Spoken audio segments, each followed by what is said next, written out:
organisasi BPS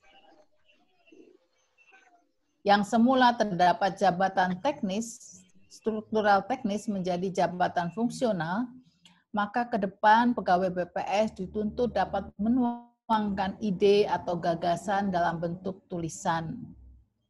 Ke depan diharapkan sebagian besar pegawai di BPS Sulawesi Tenggara mampu menulis opini populer, sehingga pembangunan SDM unggul dan adaptif berlandaskan nilai profesionalisme, integritas, dan amanah sebagaimana misi BPS tahun 2020-2024 dapat diwujudkan.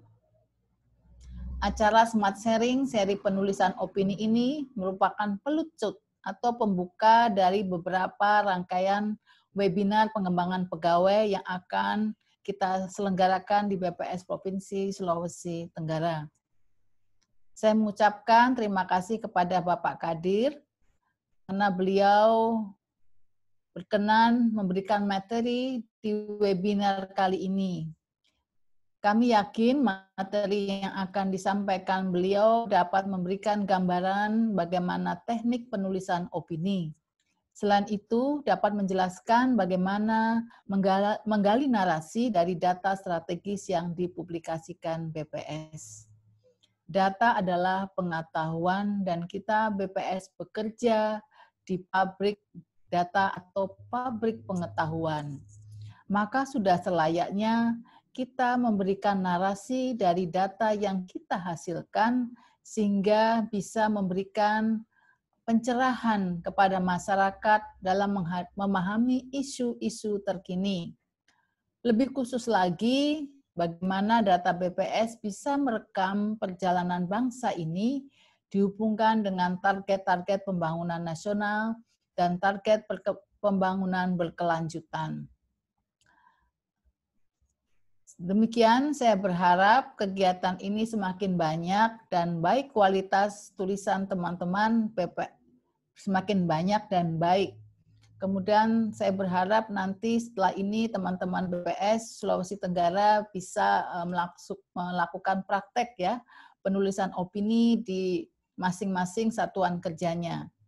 Sehingga opininya tidak hanya dimuat di media lokal, namun mampu menembus media nasional. Saya mengucapkan terima kasih kepada Cece, Pak Fatur, Bu Martini, dan Pak Racan yang telah menginisiasi kegiatan ini, sehingga kegiatan ini bisa terlaksana pada hari ini.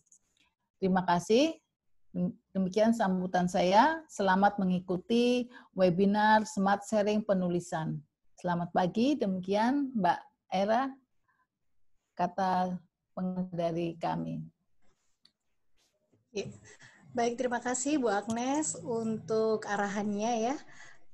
Jadi kita langsung saja. Oh ya, ini saya ingatkan kembali Bapak Ibu, kalau ada pertanyaan nanti silahkan diisi di link yang telah dibagikan oleh panitia nanti. Dan sebagai informasi, untuk webinar kita kali ini diikuti sekitar 426 peserta yang sudah mendaftar. Baik, mungkin kalau Pak Kadir sudah siap Pak ya? Ya, insya Allah siap. Iya, baik. Monggo kami persilakan langsung saja. Oh ya, namun sebelum itu saya perkenalkan dulu Pak Kadir ini ya. Boleh, silakan. Iya, boleh sedikit Pak ya. Iya, yang setahu kami Pak Kadir ini putra daerah dari Sulawesi Tenggara, tepatnya dari Kabupaten Muna ya Pak ya. Dan berhasil menyelesaikan S1-nya atau D4-nya di Sekolah Tinggi Ilmu Statistik pada tahun 2010 dan S2 kemarin ditempuh di Monash University, Melbourne, Australia. Lulus 2019, ya Pak ya.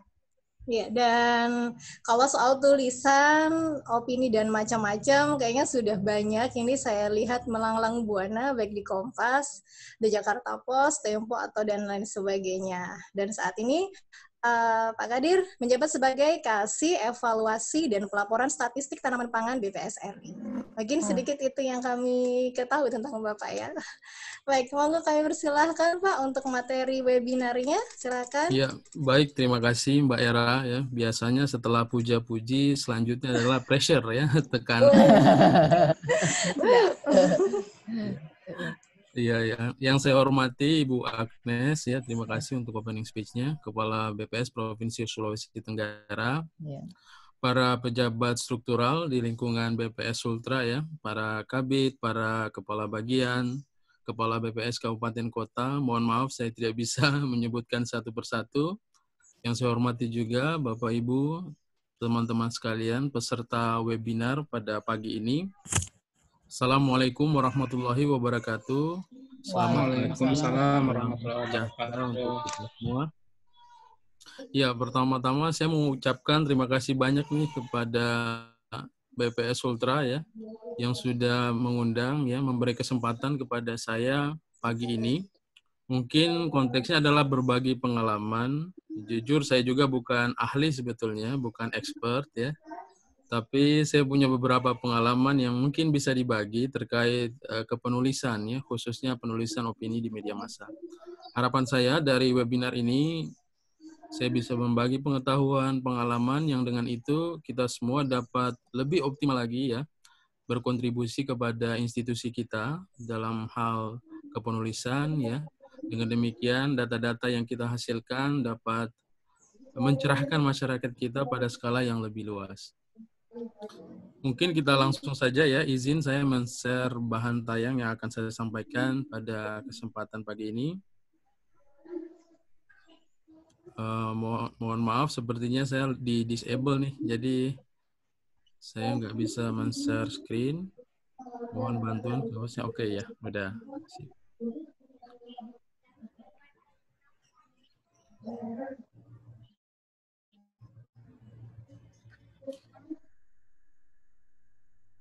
Ya, mudah-mudahan bantanya udah bisa kelihatan ya, Bapak Ibu, teman-teman sekalian. Ya, siap Pak Fatur. Jadi ini adalah tema ya, judul yang disodorkan oleh panitia kepada saya webinar pagi ini. Saya kira sangat menarik ya, sangat menarik dan sekali lagi memberikan pressure ya, bagaimana bisa memberikan materi yang mampu menjelaskan tema ini dengan baik ya. Ini adalah outline paparan saya pada kesempatan pagi ini. Saya akan coba mengawali dengan kenapa sih kita harus bercerita lewat data ya. Ternyata itu merupakan bagian dari tugas kita sebagai statistisi ya. Ternyata tanggung jawab kita dewasa ini bukan hanya memproduksi data, tidak berhenti hanya sampai di situ. Kita juga punya panggilan tugas untuk bercerita lewat data. Dan salah satu cara bercerita lewat data adalah dengan media tulisan, ya, dengan media tulisan. Dalam hal ini adalah tulisan artikel opini di media massa. Karena itu, saya akan banyak berbicara terkait hal ini, terkait tips berlatih menulis, bagaimana nanti spesifik terkait penulisan artikel opini, ya, tekniknya seperti apa, hal-hal apa yang harus diperhatikan agar kita bisa menembus media, tentu saja berdasarkan pengalaman saya, dan juga saya kombinasikan dari beberapa materi, referensi yang ditulis oleh ahlinya, terutama dari kalangan jurnalis. Ya. Kemudian saya akan tutup dengan memberikan referensi menulis, ya, bahan-bahan bacaan atau link-link yang bisa dikunjungi oleh Bapak Ibu, teman-teman sekalian, untuk berlatih menulis, mempersiapkan artikel opininya agar bisa menembus media massa. Ya. Baik, kita awali dengan topik yang pertama, bercerita lewat data. Ya. Sebelum kita masuk lebih dalam terkait bercerita dengan data, mungkin saya perlu menegaskan kembali, saya kira Bapak Ibu teman-teman sekalian juga sudah paham ya. Jadi mengingatkan kita kembali agar memotivasi diri kita ya untuk menulis bahwa memang ada banyak manfaat bagi seorang ASN atau PNS dari yang bisa diambil dari aktivitas kepenulisan.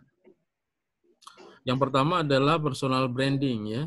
Personal branding ini dalam istilah para motivator ya, lebih kepada pembentukan citra diri. Di lingkungan kerja, hal ini sangat penting ya, terutama terkait pengembangan karir.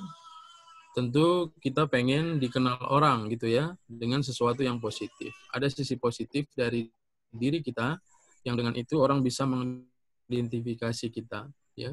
Ini namanya personal branding, dan tulisan adalah media yang sangat efektif.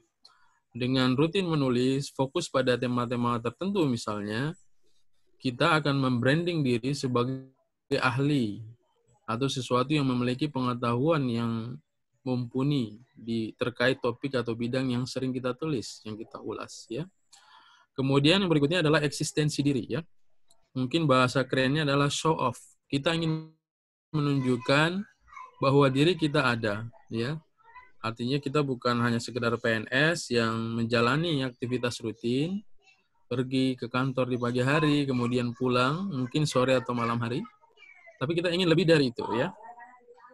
Jadi menulis adalah salah satu cara yang efektif untuk menunjukkan eksistensi diri kita ya. Dengan cara yang positif ya. Misalnya kita ada di lokasi yang terpencil misalnya ya, di Kolaka Utara sana atau di Muna Barat misalnya ya. Kalau kita ingin eksis, media internet sekarang sangat murah, mudah dijangkau. Salah satu caranya adalah dengan banyak menulis. Dari situ orang akan menilai kita, kapasitas kita sejauh apa gitu ya, pengetahuan kita sedalam apa ya. Jadi menulis adalah salah satu media untuk menunjukkan eksistensi diri ya, yang bisa menembus jarak ya, dan bisa menembus jarak. Kemudian pengembangan diri, saya kira pasti tadi Ibu Agnes sudah menyampaikan di opening speech-nya, menegaskan kembali bahwa salah satu transformasi besar yang akan dilakukan oleh BPS, dan ini merupakan bagian dari agenda besar reformasi birokrasi, adalah perampingan struktur ya. Akan banyak pejabat-pejabat struktural teknis, termasuk saya sendiri gitu ya, akan menjadi fungsional ya. Dan pengembangan diri sebagai seorang fungsional, salah satu yang penting adalah mengumpulkan angka kredit ya. Jadi kalau sudah mendengar kata fungsional, kata pertama yang muncul di benak kita adalah angka kredit ya. Dan ternyata aktivitas menulis menawarkan solusi di sini ya. Jadi angka kredit yang bisa diperoleh dari penulisan opini di media massa ataupun artikel ilmiah itu cukup besar ya. Silakan dilihat di pedoman pengumpulan angka kredit. Kalau tidak salah minimal 2 ya, atau 1,5 ke atas gitu kan. Ini sangat-sangat banyak ya, artinya butuh mengentry ya, berapa puluh dokumen barangkali ya, agar setara gitu. Kemudian yang berikutnya menambah pendapatan. Ya, saya kira ini efek samping saja ya, bisa menambah income kita. Fungsional tadi saya sudah sampaikan. Kemudian ini yang sangat penting ya, membangun reputasi institusi kita ya. Jadi media tulisan seperti yang disampaikan Mbak Era tadi, terutama yang dipublish di media massa, kelebihannya ada di daya jangkau ya. Jadi pembaca yang bisa kita jangkau dengan tulisan itu cukup luas. Nah, karena seperti ini, daya jangkau yang luas ini, maka dia merupakan media yang cukup efektif untuk mensosialisasikan data-data kita. Dan pada saat yang sama kita membangun reputasi BPS. Artinya apa? Di sini kita ingin menunjukkan kepada khalayak bahwa institusi kita itu bukan main-main gitu ya. Artinya data-data yang kita hasilkan memang dibangun berdasarkan proses saintifik. Ada metodologi yang kuat di situ. Kemudian dia bisa memotret kondisi masyarakat secara faktual. Ada fakta-fakta kuantitatif yang kita hasilkan, yang kalau itu dianalisis akan menghasilkan knowledge, rekomendasi-rekomendasi yang sangat berguna untuk masyarakat. Dan media tulisan sangat penting perannya terkait hal ini. Jadi kalau kita memborbardir, meramaikan koran-koran media lokal misalnya di Sulawesi Tenggara sana, ya, sampai Poge istilahnya ya, orang Kendari, dengan artikel-artikel kita, saya yakin reputasi BPS akan terbangun minimal di kalangan Pemda ya, artinya kita akan dilihat berbeda bahwa kita memang sumber pengetahuan, sumber dari berbagai hal yang mereka butuhkan jika terkait dengan kebijakan analisis kebijakan, rumusan kebijakan dan lain sebagainya. Ya. Ya, ini hanya sekedar snapshot ya, hanya sekedar contoh spesifik kepada manfaat menulis sebagai seorang ASN untuk memperkenalkan kegiatan yang akan dilakukan. Ya. Ibu Dahliani saya kira sudah sangat familiar dengan citasi Agris ya. Ini adalah sebuah terobosan baru, prakarsa baru dari BPS untuk mengatasi isu kelangkaan data pertanian di Indonesia, khususnya terkait dengan perhitungan indikator-indikator SDGs pertanian yang selama ini tidak tersedia, yang selama ini tidak bisa diakomodir oleh survei kita, Sursenas ya. Berangkat dari masalah itu, kami di bagian pertanian di bawah komando Pak Kadarmanto, Direktur Statistik Tanaman Pangan, Hortikultura dan Perkebunan, mencoba menginisiasi sebuah survei baru ya, yang mengadopsi agenda global sebetulnya, rekomendasi dari FAO ya, Badan Pangan dan Pertanian Dunia. Ini ide besar yang perlu disosialisasikan, ada urgensi di situ. Dan ternyata dengan tulisan di Koran Kompas ini sangat efektif. Ada apresiasi yang luar biasa, terutama dari stakeholder kita ya, seperti Bappenas. Kita tahu bahwa dukungan dari Bappenas itu sangat penting sekali. Kita boleh bermimpi apa saja, ingin melakukan inovasi dalam kegiatan pengumpulan data, tetapi kalau tidak ada dukungan anggaran, komitmen dari Bappenas gitu ya, yang harus inline dengan RPJMN dan lain sebagainya akan sia-sia. Dan media tulisan seperti ini ternyata sangat efektif ketika dia dimuat di Koran Kompas ya, dengan audiens yang sangat luas gitu ya. Koran Kompas tentu saja menjadi bacaan para pejabat negeri ini ya, para menteri, presiden, wakil presiden, setiap pagi mereka pasti akan membaca Kompas. Jadi pesan ini tersampaikan gitu ya, dengan dituliskan di koran, di media massa.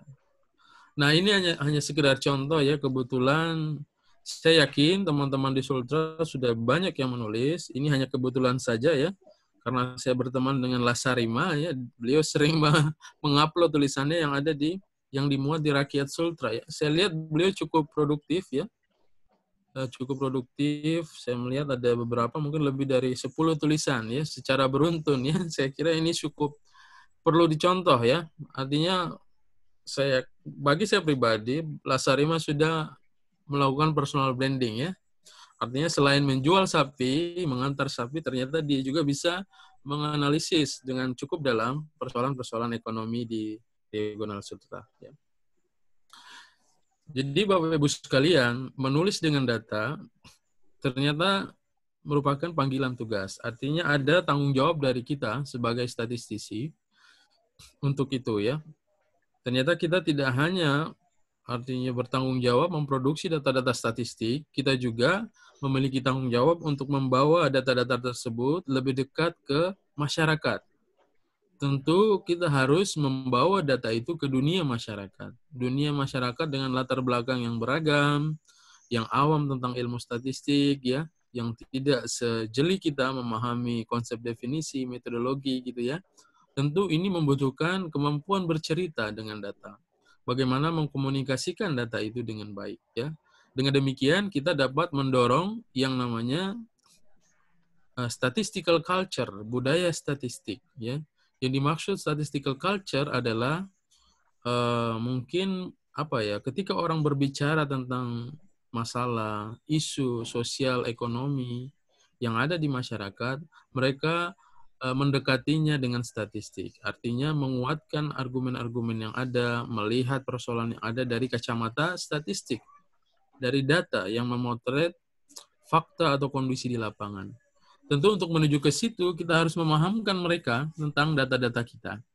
Kalau yang kita sodorkan hanya tabel-tabel publikasi gitu ya, kalimat-kalimat yang garing, yang tanggung gitu ya, akan sangat sulit membangun yang namanya statistical culture itu. Dan memang kita sadari, ya kalau kita lihat kondisi yang ada selama ini, sebagai contoh, misinterpretasi, kesalahan memaknai data, ya, atau kekeliruan dalam memahami angka-angka yang kita terjadi, yang kita lah hasilkan masih terjadi gitu kan. Dan yang sangat memprihatinkan itu terjadi misalnya di kalangan para analis, pengambil kebijakan, ya. para opinion leader gitu ya, bahkan para akademisi. Saya yakin persoalan ini konteksnya juga sama dengan apa yang terjadi di Sultra gitu ya. Makanya kita perlu terus memainkan peran kita ya, membawa statistik lebih dekat ke masyarakat untuk membangun yang namanya kultur statistik. Nah, salah satu medianya tentu saja adalah tulisan, ya, karena kita membutuhkan media massa untuk hal ini. Ya, kemudian ternyata tema webinar pagi ini itu sejalan dengan apa yang diinginkan pada konteks global ya, yang diinginkan oleh United Nation gitu ya, PBB. Jadi ada istilahnya statistical story. Jadi angka-angka itu agar dia lebih bermanfaat kepada masyarakat luas, memang dia harus diceritakan ya. Ya. Karena pada dasarnya menurut publikasi dari PBB ya, Making Data Meaningful, membuat data menjadi lebih bermakna, para pembaca itu cenderung lebih mudah mengingat ide, cerita, gagasan, intuisi di balik data daripada datanya sendiri ya. Karena mengingat angka-angka itu akan sulit ya. Kemudian statistical story, angka-angka yang diceritakan lewat media tulisan akan memberitahu pembaca lebih dalam gitu ya. Karena dia cerita, dia bisa bercerita tentang apa sih yang terjadi di balik angka itu, siapa saja aktor-aktor yang terlibat atau bersangkut paut dengan angka itu gitu ya. Kapan waktunya gitu ya. Bagaimana konteks cakupan wilayahnya, kenapa, bagaimana terjadi. Jadi ketika angka-angka bisa bercerita dengan dalam, menyentuh aspek-aspek seperti itu, pasti manfaatnya akan semakin luas ya. Jadi pada saat yang sama akan ada membangun kesadaran, ya perspektif masyarakat, ya.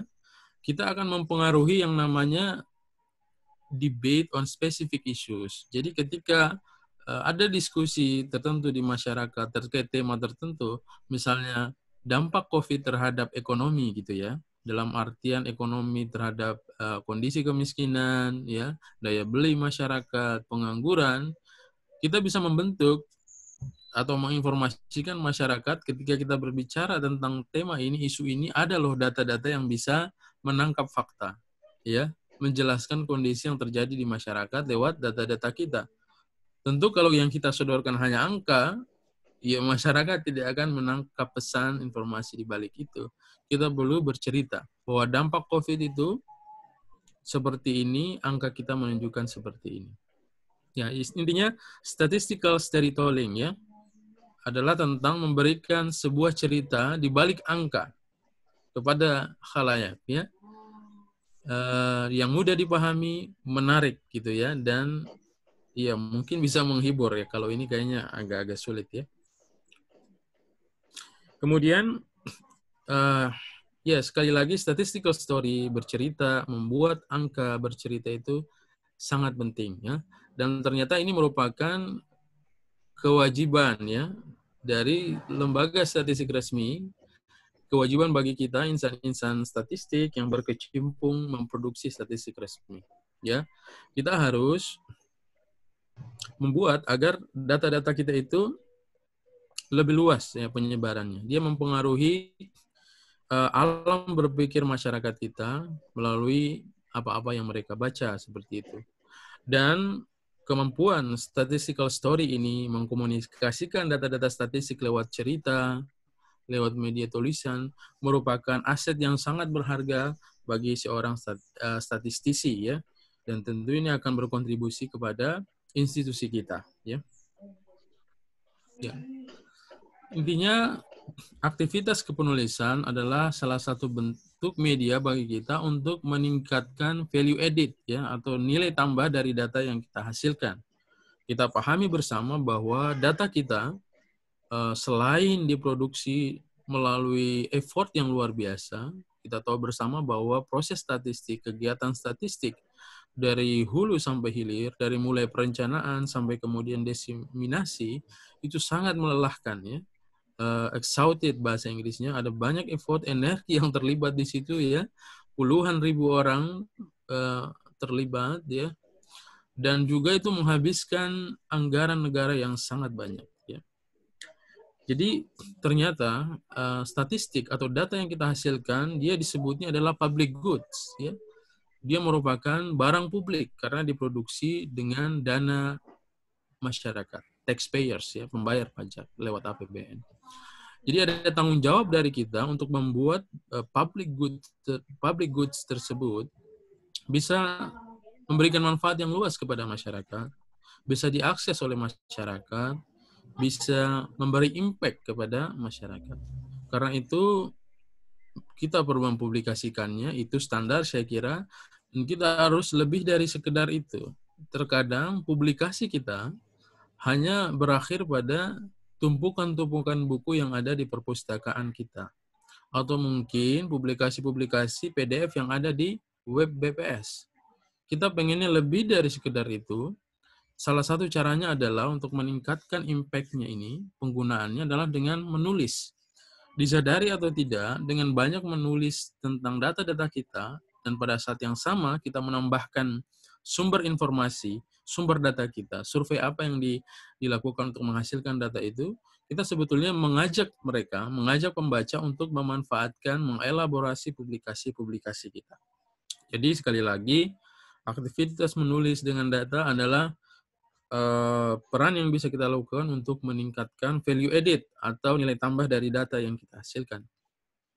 Jadi ini sekedar deskripsi, ya. Artinya ini adalah kerjaan rutin di tempat saya, ya. Di tempat saya secara rutin setiap bulan melakukan survei kerangka sampel area yang kemudian hasilnya yang berupa estimasi luas panen padi disampaikan kepada stakeholders yang membutuhkan, ya. Kepada kantor wakil presiden, kepada Bappenas, dan lain sebagainya. Ternyata kalau kita hanya menghasilkan grafik seperti ini, mungkin bagi kita orang BPS, kita sudah bisa memaknai. Tanpa perlu diajari, kita sudah bisa menangkap pesan, story yang ada di balik angka-angka ini. Tetapi ternyata untuk konsumen data di luar sana, grafik ini tidak cukup, ya. Mereka harus kita sampaikan bahwa ada cerita, banyak cerita yang penting untuk analisis kebijakan, untuk mitigasi kebijakan di balik grafik ini. Contoh sederhana, beberapa poin yang bisa kita highlight bahwa ternyata ada tren penurunan luas panen dari 2018 sampai ke semester pertama 2020. Dan ini perlu dijelaskan, gitu ya. Apa penyebabnya, di mana tempatnya. Untuk menjawab itu, kita akan mencoba menganalisis, mengait-ngaitkan dengan informasi lain terkait iklim, gitu ya. Kita tahu ada kemarau panjang di tahun 2019 yang mempengaruhi kondisi pertanaman, gitu ya. Dan banyak hal-hal lain gitu yang bisa kita ulaskan untuk bercerita, menceritakan grafik ini. Kemudian ada fenomena menarik juga, ternyata terjadi shifting, ya, pergeseran puncak panen yang biasanya terjadi di bulan Maret, pada tahun 2019 dan 2020, puncak panen itu terjadi di bulan April misalnya, gitu kan. Jadi dari grafik tadi ternyata akan menghasilkan seperti ini, ya. Ada cerita, ini saya kutip saja dari WFP, ya. Dari data kita, ternyata mereka menganalisis bisa bercerita banyak. Mereka mengaitkannya dengan kondisi iklim, dengan banjir, kekeringan, dengan ketahanan pangan, dan lain sebagainya, ya. Kita seharusnya bisa seperti ini juga, ya. Bisa seperti ini juga. Dengan demikian, nilai tambah dari data kita, knowledge, pengetahuan yang kita harapkan tadi, ya, dari data kita bisa tersampaikan.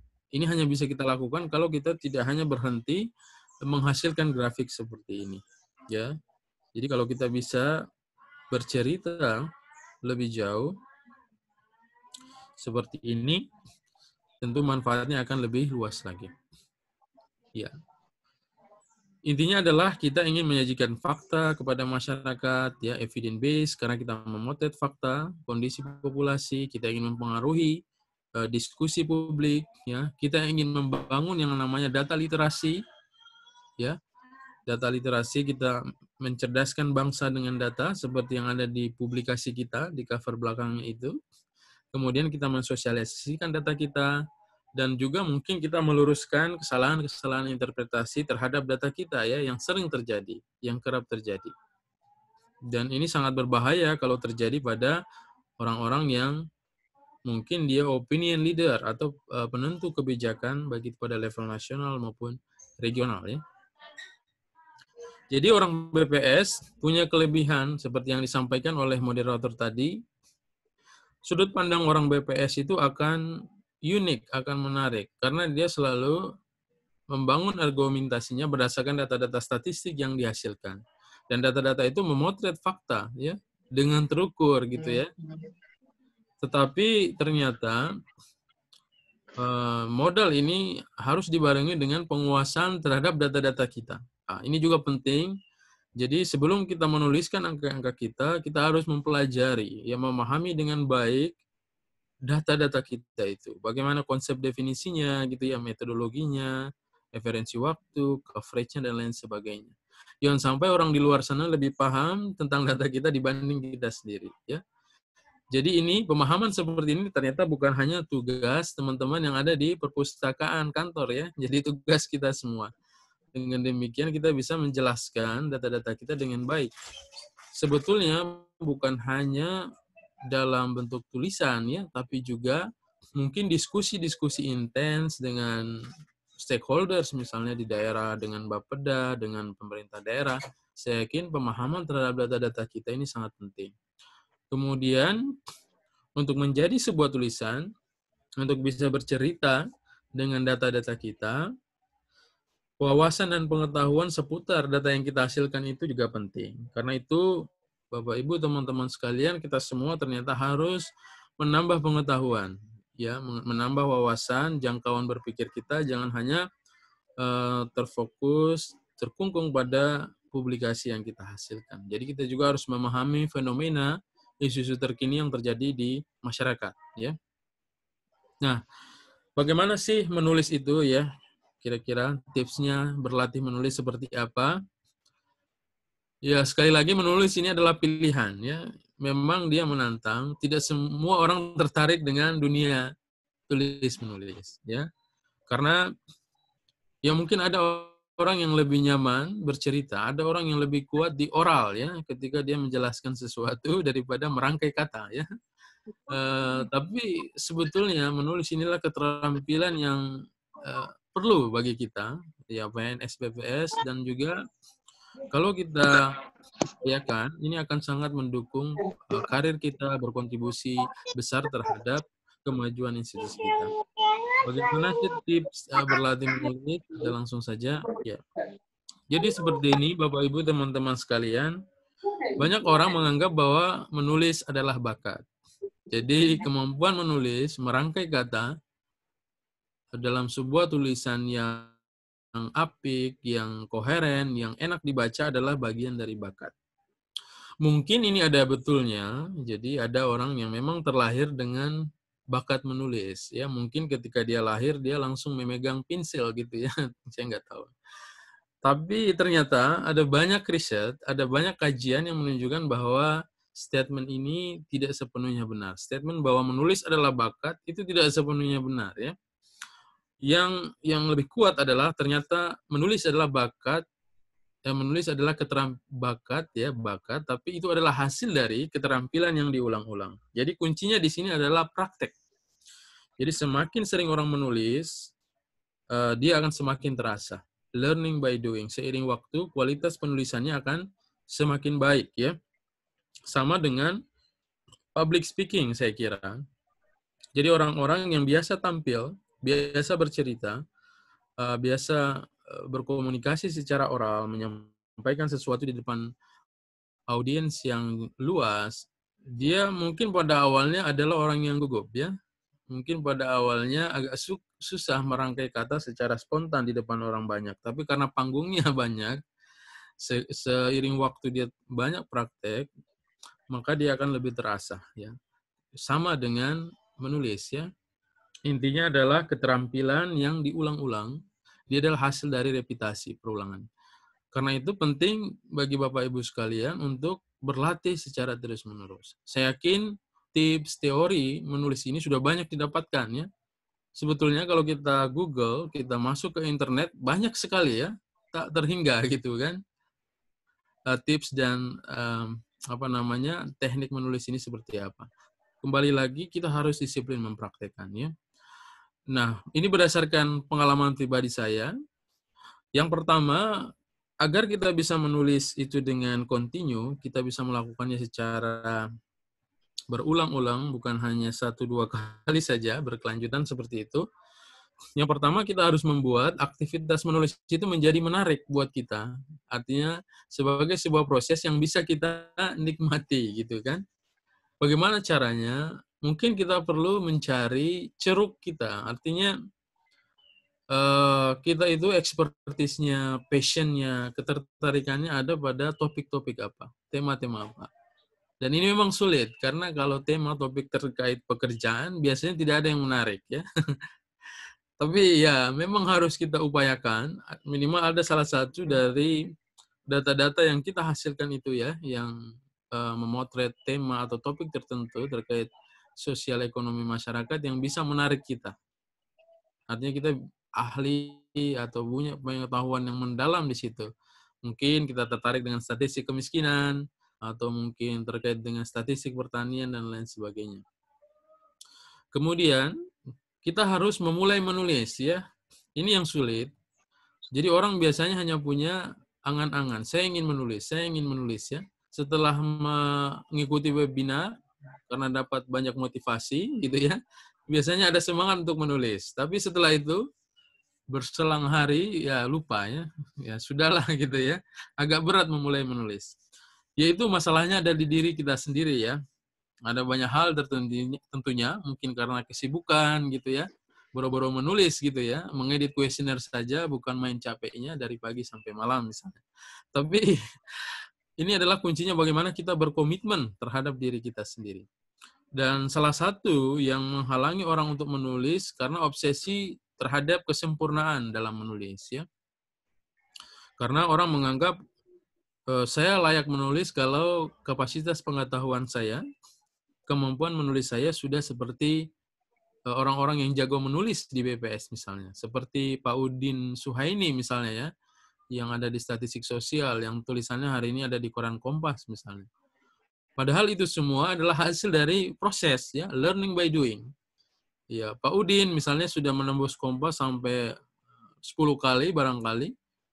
Itu adalah hasil dari berproses. Beliau memulai menulis dulu, mungkin dengan ya tulisan-tulisan sederhana, kemudian dia berproses hingga mencapai level seperti saat ini.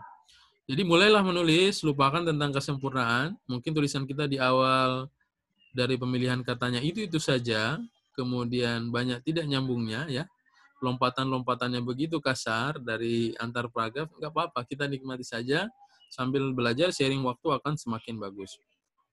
Kemudian untuk berlatih menulis, gunakanlah sosial media ya. Mungkin di Facebook kita bisa belajar menulis dengan sedikit lebih panjang ya. Kita menuliskan pengalaman-pengalaman kita atau analisis-analisis yang kita bisa lakukan terkait data-data yang kita hasilkan.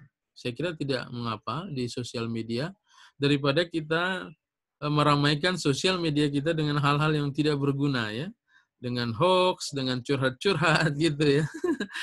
Daripada kita meng-create musuh di media sosial, lebih baik kita menyebarkan pengalaman atau pengetahuan lewat tulisan-tulisan kita ya. Kemudian kita tingkatkan kapasitas pengetahuan. Tadi saya sudah sampaikan, pada dasarnya menulis adalah aktivitas menuangkan apa yang sudah kita baca gitu ya. Kalau kita tidak ada pengetahuan di dalam pikiran kita, dalam benak kita, apa yang mau dituliskan. Jadi ini pasti akan dirasakan oleh Bapak Ibu teman-teman sekalian, termasuk saya sendiri. Ketika kita akan menulis, akan sangat sulit memformulasikan kalimat, kata-kata, menjelaskan sesuatu terkait apa yang kita tulis kalau memang di dalam benak kita pengetahuannya sangat terbatas. Ya. Makanya perbanyak membaca, perbanyak mengupdate informasi. Dan membaca ini konteksnya luas, bukan hanya membaca dalam arti harfiah ya, tetapi juga Sebenarnya membaca ini lebih umum kepada aktivitas yang dengan itu menambah pengetahuan kita. Tentu ini bisa dari hasil diskusi, berdiskusi dengan teman sejawat, ya, mengikuti seminar, dan lain sebagainya.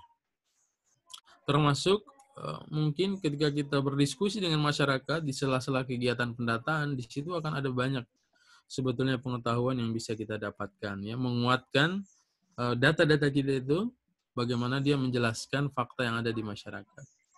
Kemudian ketika ada ide, langsung eksekusi. Kalau kita punya ide sesuatu tentang tulisan, ya, katakanlah misalnya dampak COVID terhadap perekonomian Sultra, langsung dieksekusi, ya. Bagaimana mengeksekusinya? Tentu ada tahapan-tahapannya, nanti kita bahas, ya. Tapi yang terpenting adalah bersegera, ya, ketika ide itu ada, karena ide ini mahal, karena ide itu bisa hilang, gitu ya. Mungkin ketika kita masuk ke kamar kecil, ya, ketika kita sedang berkontemplasi di situ, ya, tiba-tiba ada ide cemerlang, ya, segera ditangkap ide itu, langsung dituliskan, ya, kita buatkan outline-nya untuk dieksekusi menjadi tulisan. Dan yang juga tidak kalah penting adalah konsisten dan disiplin, ya, memelihara semangat dan persistensi. Sekali lagi, ini adalah internal, ya, tergantung diri kita sendiri. Motivator, ya, webinar-webinar seperti ini hanya bisa memberikan efek eksternal saja, ya. Selebihnya kembali kepada diri kita sendiri, ya. Nah, untuk berlatih menulis, kita harus menulis dengan proses yang memang standar. Ya, ternyata terkait kepenulisan, terkait menulis sesuatu, apapun yang ditulis sebetulnya, ini adalah sampai kita berakhir di publishing, ya. Yang pertama kita harus lakukan adalah think and plan. Jadi ternyata sebelum menulis, kita harus berpikir mengenai ide, gagasannya. Kemudian kita harus menyusun outline-nya, akan seperti apa tulisan kita itu. Nanti kita akan bahas bagaimana menyusun outline. Kemudian pada saat yang sama, kita mungkin membutuhkan informasi-informasi pendukung untuk menguatkan argumen kita di tulisan kita kalau kita menulis opini. Jadi di sini kita akan meriset, mengumpulkan data-data, ya. Kemudian setelah itu sudah terkumpul semua, kita mulai mendrafting. Jadi kita mulai menulis, mulai menggambarkan ide-ide kita di atas kertas.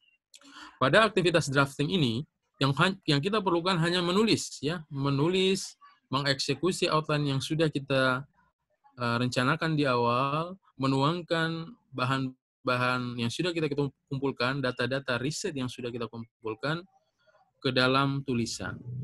Pada tahapan ini, kita tidak perlu berpikir tentang editing, bagaimana tentang pilihan katanya, bagaimana tentang struktur kalimatnya, apakah sudah menarik, dan lain sebagainya. Yang perlu kita lakukan adalah menulis sampai selesai. Ya. Setelah itu selesai, baru kemudian kita masuk tahapan selanjutnya. Jadi ada istilah di kepenulisan, biasanya tulisan itu diendapkan dulu. Ya, setelah proses drafting, naskah sudah jadi, tulisan itu kita endapkan dulu 1 atau 2 hari, baru kemudian setelah itu kita melakukan proses revisi. Ya, kita making our writing better, ya. Jadi kita merevisi, kita mulai melihat satu persatu, apakah pilihan katanya menarik, apakah struktur kalimatnya sudah nyambung, gitu ya, apakah sudah konsisten, efisien, dan lain sebagainya. Kemudian kita perhalus lagi dengan editing, ada self-editing, kita sisir lagi apakah ada typo, gitu kan, apakah ada kalimat-kalimat yang tidak nyambung, yang missing, dan lain sebagainya. Baru kemudian kita publish, ya. Publish di sini dalam artian kita menyebarluaskan tulisan kita. Entah itu kita kirim ke media koran, ataupun mungkin kita publish di media sosial kita. Jadi baik itu Facebook maupun blog-blog pribadi. Jadi sedikit berbagi pengalaman, Bapak Ibu sekalian. Kalau Bapak Ibu, teman-teman sekalian, mungkin yang berteman dengan saya, mengikuti status-status saya yang tidak jelas itu, ya, kadang-kadang saya menulis serius. Ya, jadi kalau ada tema-tema tertentu terkait pekerjaan, ada isu-isu penting, gagasan-gagasan menarik, saya coba tuliskan di Facebook saya. Dan tanpa saya sadari, karena saya berteman dengan orang-orang penting, ya mohon maaf ini sedikit sombong.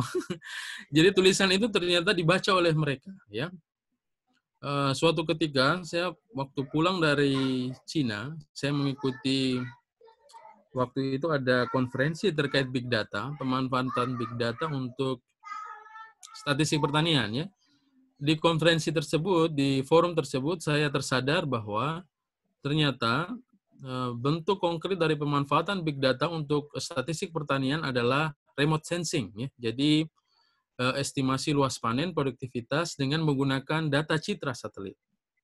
Jadi waktu itu saya berangkat ke Cina, ada kebanggaan tentang kerangka sampel area ya, karena sudah luar biasa canggih. Setelah saya sampai di sana, kebanggaan itu sedikit runtuh ya, ternyata Cina lebih hebat ya.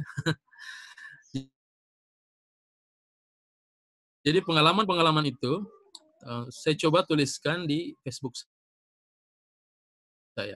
Dan tanpa saya sadari, tulisan itu ternyata sampai ke Pak Kepala BPS ya.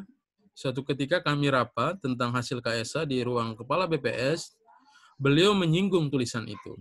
Jadi saya membaca tulisan kamu tentang ini katanya kan. Dan itu beliau langsung mengarahkan kepada kita, ada deputinya pada saat itu, ada direkturnya dan sebagainya. Coba diseriusi remote sensing itu ya.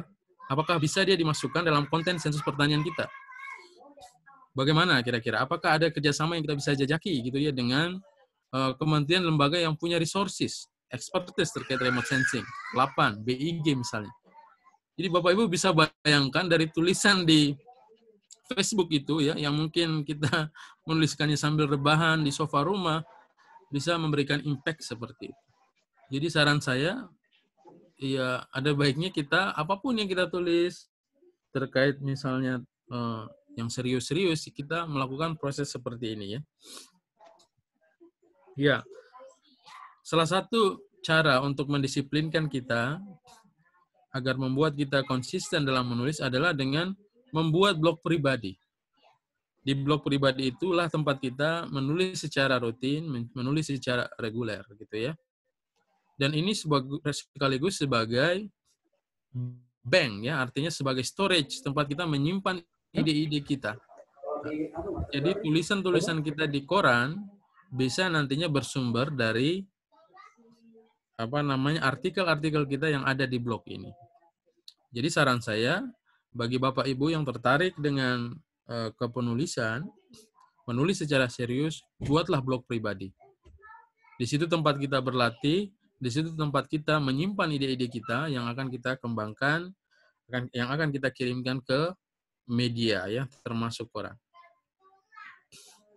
Nah, sekarang kita masuk bagaimana sih lebih spesifik menulis opini di media massa itu ya. Ini adalah, ya saya hanya ingin memberikan contoh tulisan saya di tahun ini ya. Artinya saya ingin menyampaikan bahwa bukan sekedar membual ya, artinya saya juga ada aktivitas menulis dan ada artikel yang saya hasilkan ya.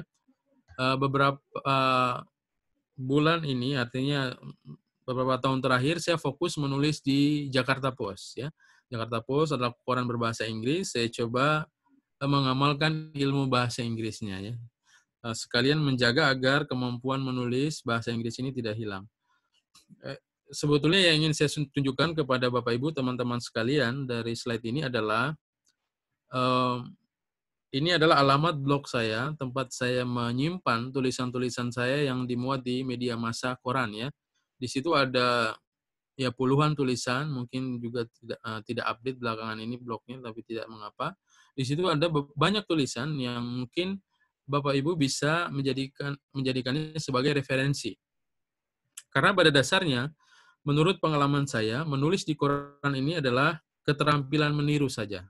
Bukan kita meng-copy paste, tapi dengan meniru tulisan orang lain, strukturnya terutama, pilihan kata, gaya penyajian, itu sangat membantu kita dalam belajar menulis, dalam menghasilkan tulisan yang layak dimuat di media massa. Jadi, kalau Bapak Ibu teman-teman sekalian butuh referensi terkait artikel-artikel yang pernah dimuat di koran, kalau sudah pernah dimuat di koran, berarti dia sudah memenuhi syarat-syarat atau standar-standar hal-hal yang dibutuhkan oleh redaksi media massa. Karena itu bisa kita belajar dari situ. Jadi teman-teman bisa mengunjungi nih alamat blog saya untuk mendapatkan referensi tulisan-tulisan yang sudah dimuat di koran itu seperti apa sih. Tentu ada banyak juga referensi yang lain ya. Banyak juga orang-orang BPS yang aktif menulis di koran.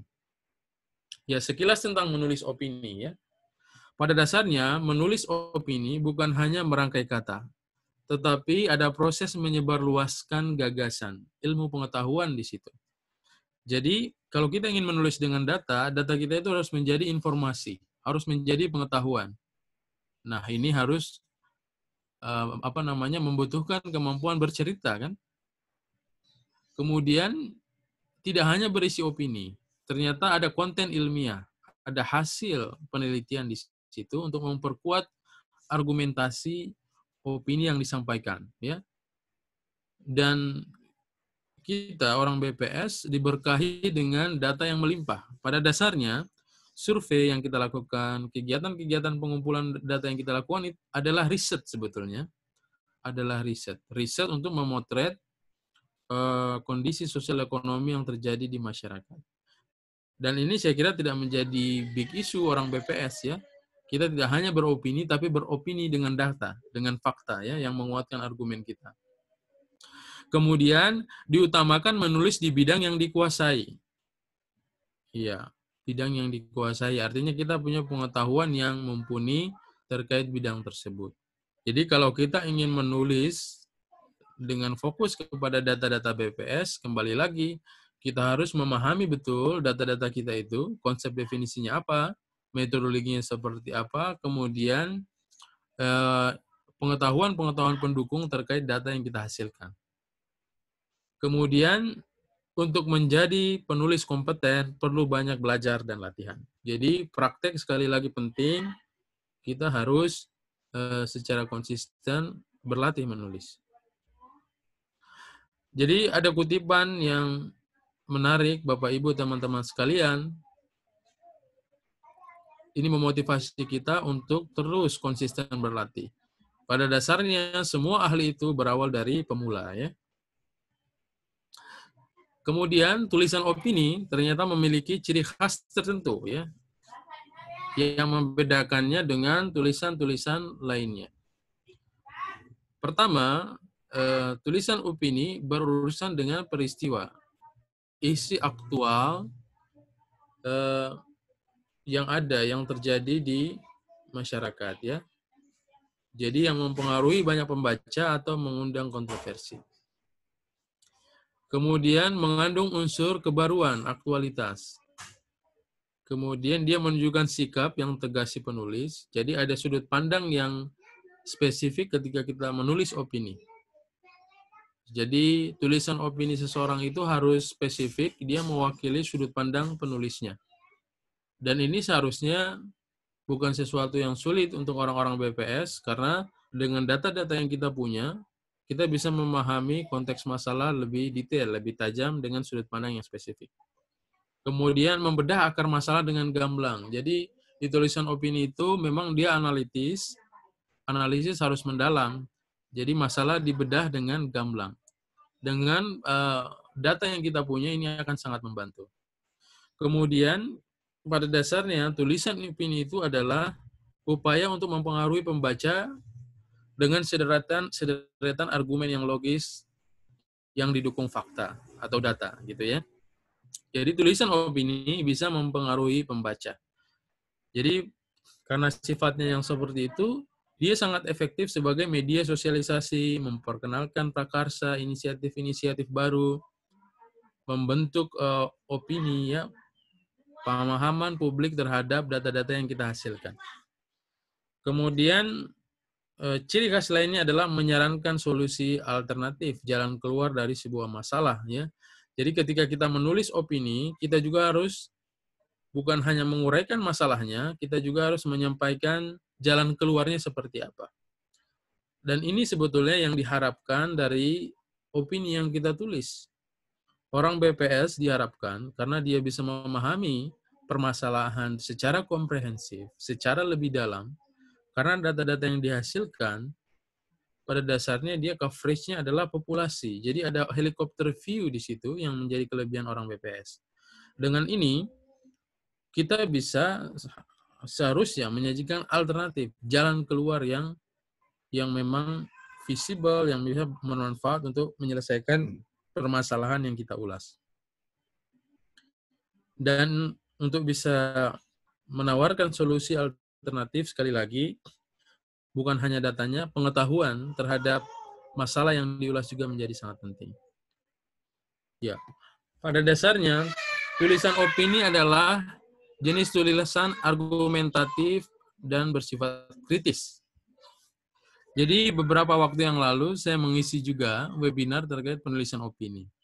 Dan salah satu pertanyaan yang menarik adalah, karena sifatnya dalam tanda kutip memberikan kritik, bagaimana sih triknya bagi kita ya, seorang PNS yang notabene merupakan bagian dari pemerintahan dalam menulis opini agar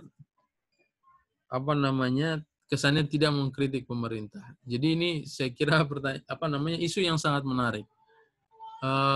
Pada dasarnya ini kembali ke gaya bahasa, gaya penyampaian kita. Ini bisa dipelajari seiring waktu ya. Pada dasarnya kita hanya memposisikan diri sebagai observer, sebagai pengamat, kita menyajikan fakta secara objektif ya lewat data-data kita. Kemudian pada saat yang sama kita mengapresiasi capaian pemerintah, tapi kita juga menunjukkan ada sejumlah catatan yang penting untuk diselesaikan. Dan kita membantu pemerintah dengan memberikan saran-saran dan masukan yang objektif, yang produktif untuk menyelesaikan masalahnya. Saya kira kalau sudah seperti ini gaya penulisan kita bisa keluar dari kungkungan tadi ya, bahwa jangan sampai kita terkesan mengkritik pemerintah. Ya, ada 6 hal yang dibutuhkan ini dari teman-teman Koran Tempo terkait penulisan opini ya. Ketika kita akan menulis opini, agar tulisan kita itu menarik, analisisnya dalam, memenuhi aspek-aspek yang tadi ya, yang sudah disampaikan di slide sebelumnya. Yang pertama, sekali lagi, pengetahuan terkait bidang yang ditulis ya. Kemudian kita harus mengulas ide atau gagasan yang memang menarik, orisinal ya dari hasil perenungan kita. Nah, ide atau gagasan ini bagaimana cara menemukannya? Jadi yang namanya tulisan pasti berawal dari sebuah ide atau gagasan terkait permasalahan atau isu tertentu. Ide atau gagasan ini memang berharga dan mungkin pada titik tertentu tidak mudah mendapatkan ide atau gagasan ini. Tapi sebetulnya ide gagasan ini bisa diperoleh dari mana saja. Ya, ada banyak sumber ya. Tentu bisa dari perenungan kita terkait suatu isu tertentu. Ya, makanya penting bagi kita untuk menjadi pengamat, membaca berita-berita di media cetak maupun di media online ya, atau televisi misalnya. Kemudian dari situ coba kita renungkan bagaimana sih keterkaitannya dengan data-data atau statistik-statistik yang kita hasilkan. Bisa juga dari buku, dari publikasi BPS, lingkungan kerja, ya. Makanya sangat disarankan untuk banyak berdiskusi di lingkungan kerja, ya. Artinya terkait data-data yang dihasilkan, ada baiknya kebiasaan kita mulai dirubah, bukan hanya berhenti pada kalau publikasinya sudah jadi, kalau tabelnya sudah selesai, maka selesai di situ. Biasakan, dan ini sebetulnya sudah menjadi habit, kebiasaan teman-teman yang ada di neraca ya, di bagian analisis statistik. Tapi tidak ada masalah, saya kira ini kita jadikan kebiasaan kita semua ya. Jadi setelah data kita selesai, tabel-tabelnya, publikasinya, ada baiknya kita berdiskusi dengan teman sejawat, kira-kira apa sih cerita di balik angka-angka kita? Kenapa sih terjadi penurunan atau kenaikan dibandingkan dengan periode sebelumnya misalnya? Apa sih yang bisa menjadi penjelasnya? Fenomena apa yang bisa mendukung, bisa menjelaskan perubahan tadi, penurunan ataupun kenaikan itu, ya. Dengan membiasakan aktivitas seperti ini di lingkungan kerja, akan banyak ide atau gagasan yang bermunculan, ya. Dan itu akan sangat bermanfaat untuk dituangkan di media tulisan, termasuk tulisan opini di media massa. Kemudian argumentasi, ya. Nanti kita bahas secara detail. Jadi ternyata tulisan opini harus dikuatkan dengan argumen, dalil-dalil, ya, untuk menopang pemikiran kita, sudut pandang kita terhadap suatu masalah. Dan sekali lagi data kita sangat kaya, ya.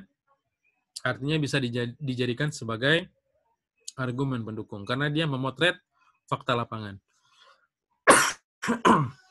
Ya, mohon maaf Bapak Ibu. Kemudian kita juga harus paham tentang teknik penulisan opini, ya. Jadi nanti kita akan ulas secara lebih detail bagaimana sih teknik penulisan opini. Kemudian pengetahuan bahasa juga sangat penting. Pengetahuan bahasa sangat penting, baik itu pilihan kata, gramatikal, dan lain sebagainya. Mungkin saya izin break sebentar ya untuk minum dulu. Mudah-mudahan diizinkan untuk oleh ininya. Silakan Pak Adit. Ya. Monggo silakan Pak.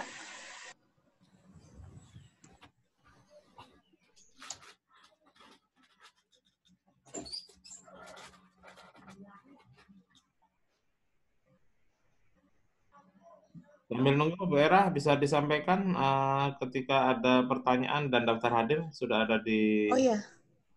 Baik, sudah ini kan ya, Bapak Ibu untuk link pertanyaan sudah di-share-kan di room chat-nya Zoom atau di streaming juga sudah ada, yaitu untuk pertanyaan bisa di s.bps.go.id/ASKBPS, ASBPS.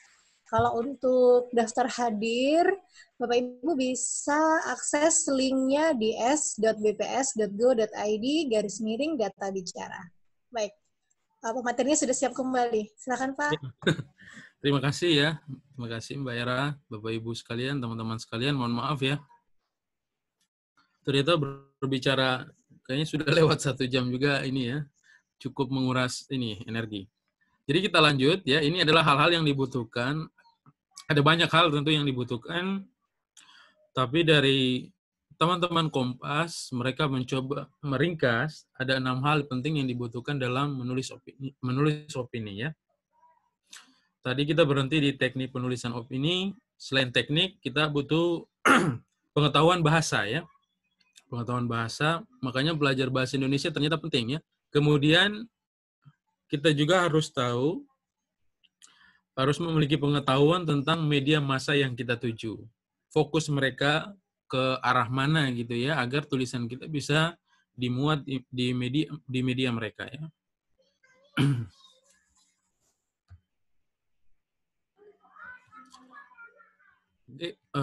Ya. Bagaimana memulai menulis ya? Ini tentu pertanyaan yang menarik ya. Sudah banyak teori tadi, sudah banyak motivasi tentang kepenulisan yang saya sampaikan. Terus bagaimana sih menulis itu gitu ya? Bagaimana memulai menulis itu ya? Tentu yang sudah biasa menulis ini bukan pertanyaan yang perlu dijawab gitu ya, tapi saya yakin banyak dari Bapak Ibu, teman-teman sekalian peserta webinar pagi ini yang dalam konteks penulisan opini mungkin baru mau memulai. Biasanya orang terjebak pada 3 hal ini ya. Apakah kita belajar teori dulu baru menulis, gitu ya? Atau kita praktik dulu, gitu ya, baru sambil belajar, gitu ya? Atau learning by doing. Kalau saya pribadi, saya melakukan yang ketiga ini ya. Jadi learning by doing. Pada dasarnya yang perlu dilakukan terkait penulisan opini, memulai menulis adalah mencoba ya. Mencoba menulis ya, menulis. Karena dari situ kita akan memulai proses belajar. Seiring waktu saya yakin apabila kita konsisten terus mencoba sambil mempelajari teori kepenulisan, sambil mengikuti webinar-webinar seperti ini, kualitas tulisan kita akan terus meningkat dan pada akhirnya akan memenuhi standar penulisan opini yang layak untuk dipublish di media massa ya. Terus apa saja sih topik tulisan di media massa itu? Ternyata tidak semua topik bisa kita tulis di media massa. Media massa pada dasarnya adalah konteksnya news, berita. Jadi mereka menyampaikan isu-isu terkini kepada masyarakat.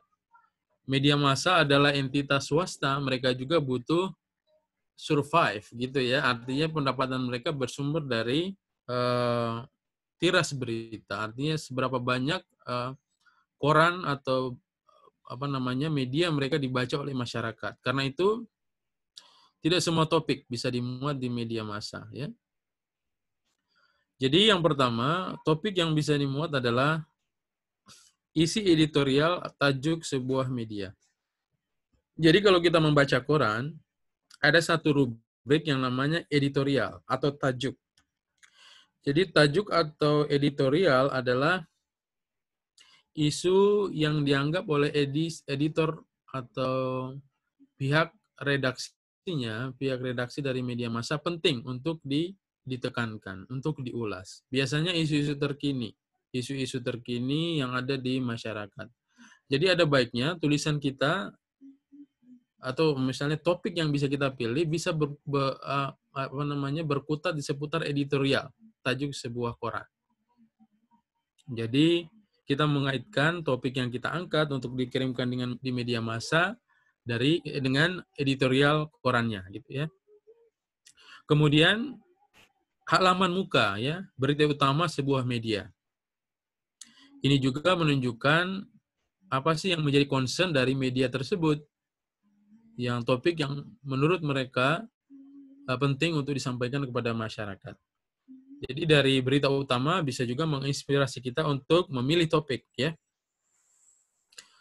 Kemudian bisa jadi dari tulisan opini orang lain. Bisa jadi kita menanggapi tulisan opini yang sudah dikirimkan oleh orang lain. Mungkin kita tidak sejalan pemikirannya atau ada hal-hal tertentu yang ingin kita sanggah.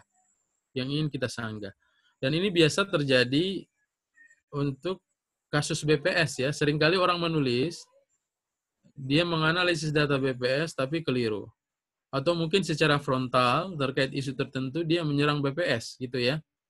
Ini banyak terjadi misalnya terkait isu-isu bantuan langsung tunai yang dikaitkan dengan kualitas data misalnya gitu ya. Atau isu-isu lain terkait data BPS yang mungkin dianggap tidak pas dalam memotret kondisi masyarakat. Biasanya persepsi ini muncul karena pemahaman yang terbatas atau misinterpretasi terhadap data-data yang kita hasilkan.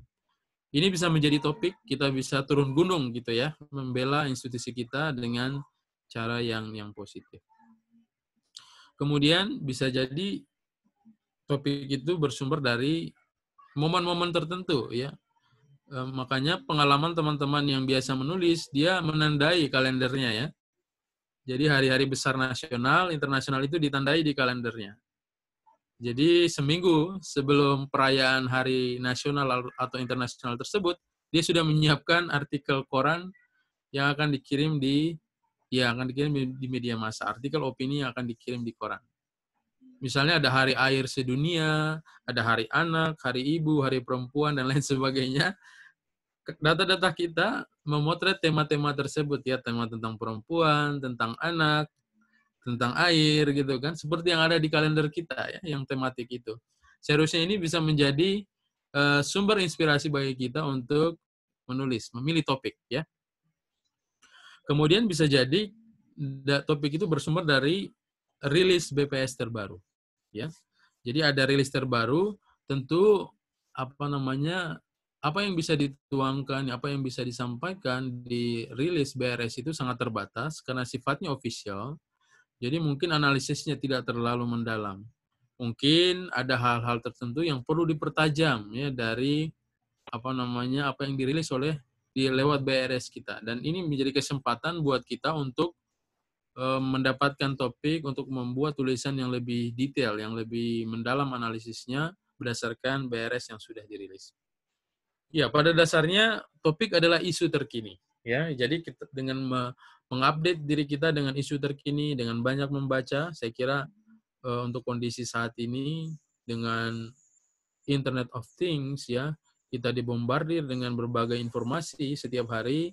Mengetahui isu terkini, memahami isu terkini bukan sesuatu yang sulit, ya. Dan itu bisa menjadi topik. Ada banyak topik tulisan yang bisa kita munculkan dari situ. Terus bagaimana sih struktur tulisan opini itu? Pada dasarnya, tulisan opini adalah tulisan yang utuh, ya. Tulisan opini terdiri dari tidak lebih dari 1000 kata, ya. 1000 kata itu adalah penjabaran dari struktur ini, ya, struktur yang ada di layar, ya. Yang pertama adalah tentu pendahuluan. Ya, pada bagian ini kita menyajikan masalah, situasi yang akan kita sorot, yang akan kita ulas dalam opini kita. Jadi memang introduction, awal dari tulisan ini tidak boleh tanggung-tanggung, tidak boleh datar-datar saja, tidak boleh hambar.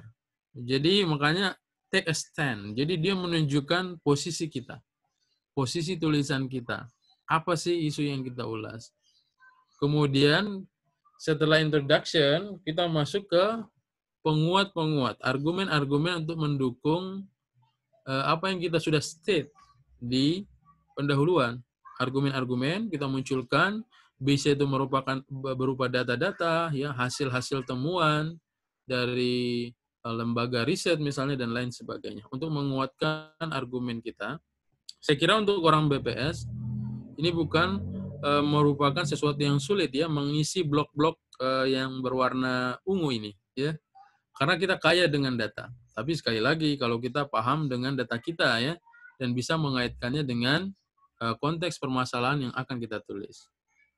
Kemudian setelah itu, ketika kita sudah mengurai masalah, kita menyajikan hal-hal yang harus diselesaikan, baru kemudian kita masuk ke solusi, ya, solusi yang ditawarkan. Setelah itu kesimpulan. Jadi semudah itu strukturnya. Jadi kalau kita biasa berlatih dengan menerapkan struktur ini, saya yakin akan terbiasa kita. Akan terbiasa menuntaskan tulisan secara efektif, menarik, koheren, dalam jumlah kata yang tidak lebih dari 1000, ya. Tentu struktur tulisan opini juga sangat dipengaruhi oleh sifat tulisannya. Apa yang ingin kita sampaikan lewat tulisan opini kita. Pada contoh tulisan opini Pak Kadarmanto, karena dia sifatnya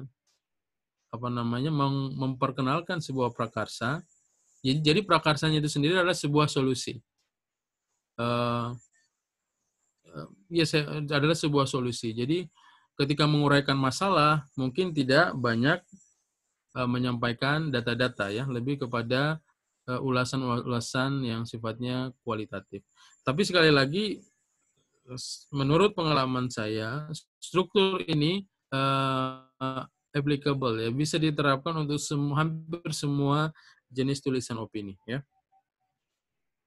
Nah, ini uraian yang lebih detail mengenai saya lewati saja, ya. Ini ini sebetulnya adalah uraian yang lebih detail terkait bagian tadi. Mungkin saya lewati saja, nanti bisa dibaca. Kemudian yang penting dari tulisan itu, ya, ketika kita akan memulai menulis, yang perlu kita siapkan adalah outline, ya. Jadi ketika kita memiliki ide atau gagasan, segera dieksekusi. Bagaimana mengeksekusinya? Biasanya kita mulai dengan membuat outline, ya. Outline ini semacam blueprint, ya, atau rancangan kasar dari tulisan kita. Jadi kita coba ada gagasan, ada ide, kemudian kita menerjemahkan struktur tadi, struktur yang di awal tadi, gambaran kasarnya seperti apa. Itu namanya outline. Mungkin paragraf-paragraf dulu, ya. Jadi paragraf pertama bisa kita tulis pernyataan topik, masalah dan opini yang akan kita ulas, ya. Kemudian kita list argumen-argumen apa yang akan kita tuangkan di dalam tulisan kita, yang akan kita perluas, yang akan kita kembangkan ya, terkait topik atau permasalahan yang akan kita ulas. Baru kemudian kita tuliskan kesimpulan, poin apa sih yang akan kita simpulkan gitu ya, nanti akan kita kembangkan gitu. Di situ kita menyebut kembali permasalahannya apa, kemudian kita tegaskan lagi bahwa solusinya adalah seperti ini. Jadi outline ini penting, dia mungkin gambaran kasar yang nanti akan kita lengkapi kalau kita punya waktu yang lebih fokus ya untuk menyelesaikan tulisan kita. Jadi untuk menembus koran, media massa, kita juga harus mempertimbangkan, kita harus memperhatikan apa sih yang menjadi pertimbangan orang koran gitu ya, redaktur opini untuk memuat tulisan kita di koran mereka. Ini beberapa poin yang menjadi pertimbangan redaktur opini ketika dia akan memuat sebuah tulisan di koran ya, atau di media yang dimiliki ya. Ini dari Pak Jajang Jamaluddin, ini adalah kalau nggak salah redaktur Kompas ya, redaktur Tempo sorry. Yang pertama adalah kelayakan berita ya. Karena dia sifatnya berita, seperti saya sampaikan tadi, dia harus menarik, mengandung isu yang baru, terkini, gitu ya. Kemudian kekuatan argumen, logis dan didukung fakta. Seharusnya untuk orang BPS, ini yang menjadi kelebihan kita. Karena kita berdasarkan data, based on data, argumen kita pasti kuat, tergantung bagaimana kita mengemasnya. Kemudian kejernihan dan kelancaran tulisan. Nah, ini yang agak sulit. Memang ini butuh waktu. Ini butuh proses untuk terus berlatih menulis. Ada banyak teori di luar sana terkait teknik menulis agar lancar dan jernih, tapi kembali lagi pada diri kita. Kalau kita tidak rajin berlatih, ini akan sulit. Ya. Makanya saya sarankan tadi untuk aktif menulis dengan membuat blog pribadi atau meramaikan media sosialnya dengan tulisan-tulisan yang agak panjang gitu ya. Kemudian orisinalitas dan kesegaran opini ya. Saya kira ini jelas. Kemudian eksklusif dalam artian tidak pernah dikirim ke media lain. Dan panjang tulisan usahakan tidak lebih dari 800 kata barangkali ya. Jadi 800 kata itu sudah maksimum kalau menurut pengalaman saya. Berdasarkan pengalaman saya selama ini, 800-750 kata itu sudah lebih dari cukup untuk sebuah tulisan opini. Tulisan opini yang terlalu panjang pasti akan ditolak oleh media ya. Sampai 3 halaman misalnya ya, pasti tidak akan diterima ya. Jadi tantangannya di sini adalah membiasakan diri menulis secara ringkas, padat, dan juga menarik, lancar, enak dibaca, dan mengakomodir struktur yang disampaikan tadi. Tentu saja sekali lagi ini butuh latihan. Artinya tidak dalam semalam ya.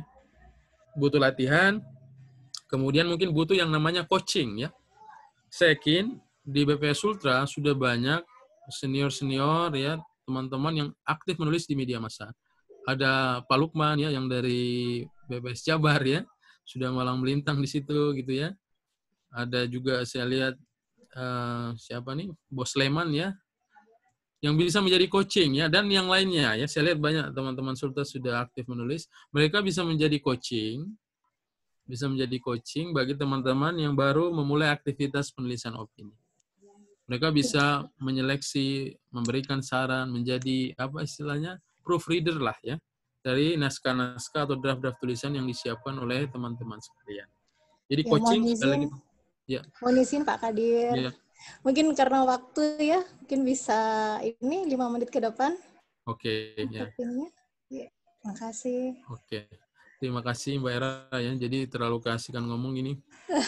Kemudian yang terpenting adalah bagaimana agar tulisan kita dimuat, tips dan triknya seperti apa. Ya, yang pertama, awalan tulisan itu harus memikat ya. Harus menarik perhatian. Kemudian topik atau tema yang diangkat harus aktual, sudah jelas tadi. Argumen atau sudut pandang yang baru, ya, eksploratif, cara penyajian yang ringkas dan padat, bahasanya mudah dibaca gitu ya, mudah dicerna, mudah dipahami. Kemudian ya dan seterusnya ya. Gunakan judul yang singkat dan menarik ya. Kemudian tips dan trik agar tulisan dimuat selanjutnya adalah kita harus mengenali media yang kita tuju itu. Minimal alamat redaksinya kita tahu ya. Gaya bahasa yang mereka inginkan seperti apa, penyajiannya bagaimana, jumlah kata dan seterusnya. Kita bisa belajar dari tulisan yang sudah ada ya, sekali lagi untuk sebagai pembanding gitu lah. Begitulah.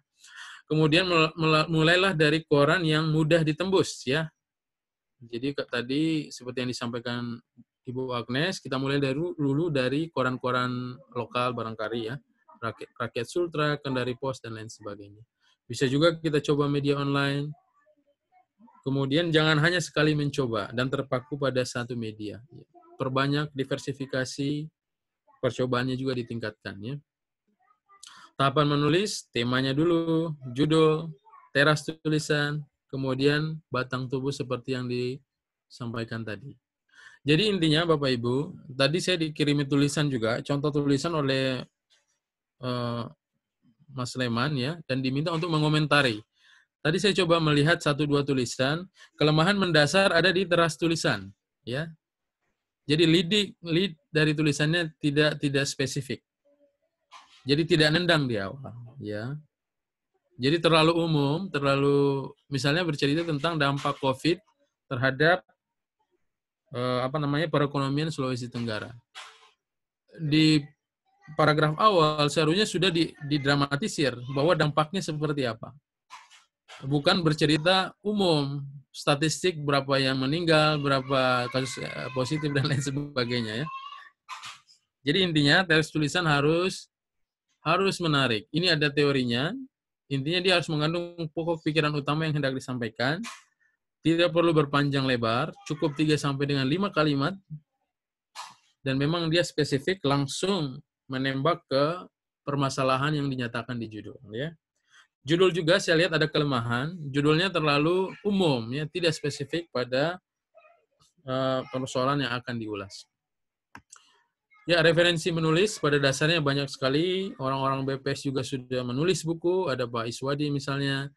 Ini Pak Udin, saya kira bagi teman-teman yang ingin menembus Kompas, ini Pak Udin Suhaini sangat produktif sekali, beliau bisa dijadikan referensi. Beliau menulis buku tentang pengalamannya menjual gagasan dengan tulisannya. Kemudian kita bisa membaca blog-blog orang yang sudah biasa menulis di koran, misalnya Pak Faisal Basri. Ini harta karun kita orang BPS, ya website kita, ya semuanya ada di sini, tinggal diceritakan ya. Kemudian saya coba lampirkan di sini tautan referensi yang bisa Bapak Ibu teman-teman sekalian kunjungi untuk memperdalam apa-apa yang sudah saya sampaikan pada kesempatan webinar pagi ini. Pada dasarnya kembali kepada diri kita sendiri, teori sudah melimpah ruah gitu ya, tips dan trik menulis ada di mana-mana gitu ya. Just do it. Ya, intinya adalah praktek, melakukan itu semua, teorinya, triknya dan lain sebagainya ya. Menulis adalah pekerjaan untuk keabadian, kata Pramudia Anantatur ya. Artinya cara kita untuk dikenang, cara kita untuk memberi manfaat yang dalam jangka panjang kepada masyarakat dalam bentuk penyebaran gagasan, ide, pengetahuan kepada masyarakat. Karena tulisan sekali lagi dia terdokumentasi dengan baik dan dalam waktu yang lama. Makanya Pramudia mengatakan tulisan itu adalah bekerja untuk keabadian. Mungkin itu dari saya, Bapak Ibu, teman-teman sekalian. Saya ucapkan terima kasih banyak sudah menyimak ya. Mungkin sedikit membosankan ya. Mohon maaf kalau memang ada kesalahan dalam penyampaian, ada salah-salah kata. Selanjutnya saya kembalikan kepada Mbak Era ya sebagai moderator. Ya, terima kasih sekali lagi. Ya, terima kasih Pak Kadir. Materinya sangat menarik sekali. Kupas tuntas ini ceritanya. Mulai dari tips, kemudian cara menulisnya seperti apa, begitu dan trik supaya tembus ke media massa. Di sini tadi kita sudah mendapatkan beberapa pertanyaan Pak Kadir yang disampaikan oleh peserta. Mungkin bisa langsung saja langsung dijawab saja ya, satu persatu akan saya bacakan.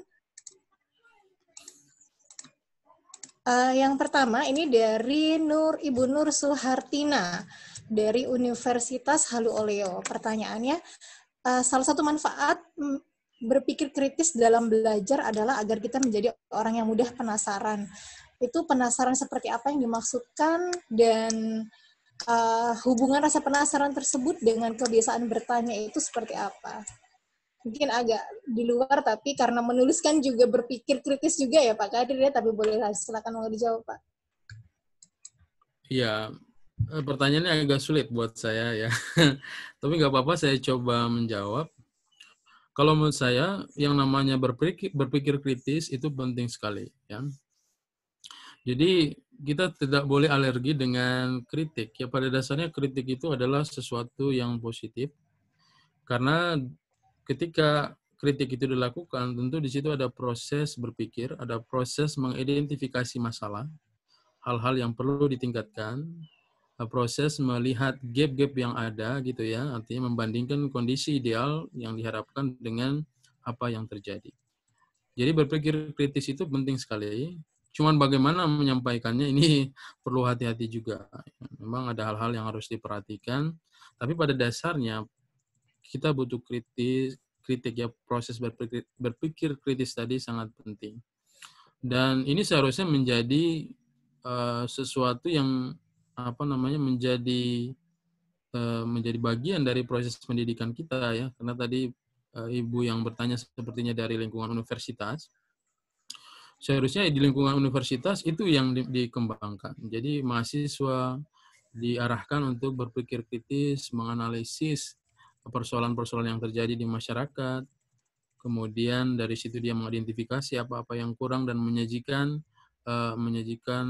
argumen-argumen dan juga solusi terhadap masalah tersebut. Tentu dengan cara yang produktif, dengan cara yang elegan, dan salah satu yang efektif adalah dengan menulis opini di media massa. Atau mungkin diskusi-diskusi ilmiah dan lain sebagainya. Pengalaman saya pribadi ketika kuliah di negeri Kanguru ya, ada moto yang sangat berkesan bagi saya ya. Ada nama jalan di kampus saya itu dalam bahasa Latin ya, yang artinya kalau kita berhenti bertanya, pengetahuan itu akan berhenti ya. Karena pengetahuan itu dikembangkan dari proses bertanya. Ada berpikir kritis di situ sehingga inovasi lahir karena untuk menyelesaikan masalah ya, gagasan lahir, idea dan seterusnya. Mungkin itu jawaban dari saya. Mohon maaf kalau jawabannya terlalu filosofis ya dan tidak menyentuh apa yang ditanyakan gitu. Terima kasih. Ya, baik. Mudah-mudahan tadi penanyanya sudah cukup puas dengan jawabannya, Pak Kadir. Ada pertanyaan lagi nih dari BPS Kabupaten Bombana, Regina. Jadi kadang kan kalau misalnya kita mau menulis itu ada keraguan muncul. Jangan sampai apa yang kita tulis itu atau apa yang kita publikasikan atau yang kita analisis itu ternyata salah interpretasi begitu.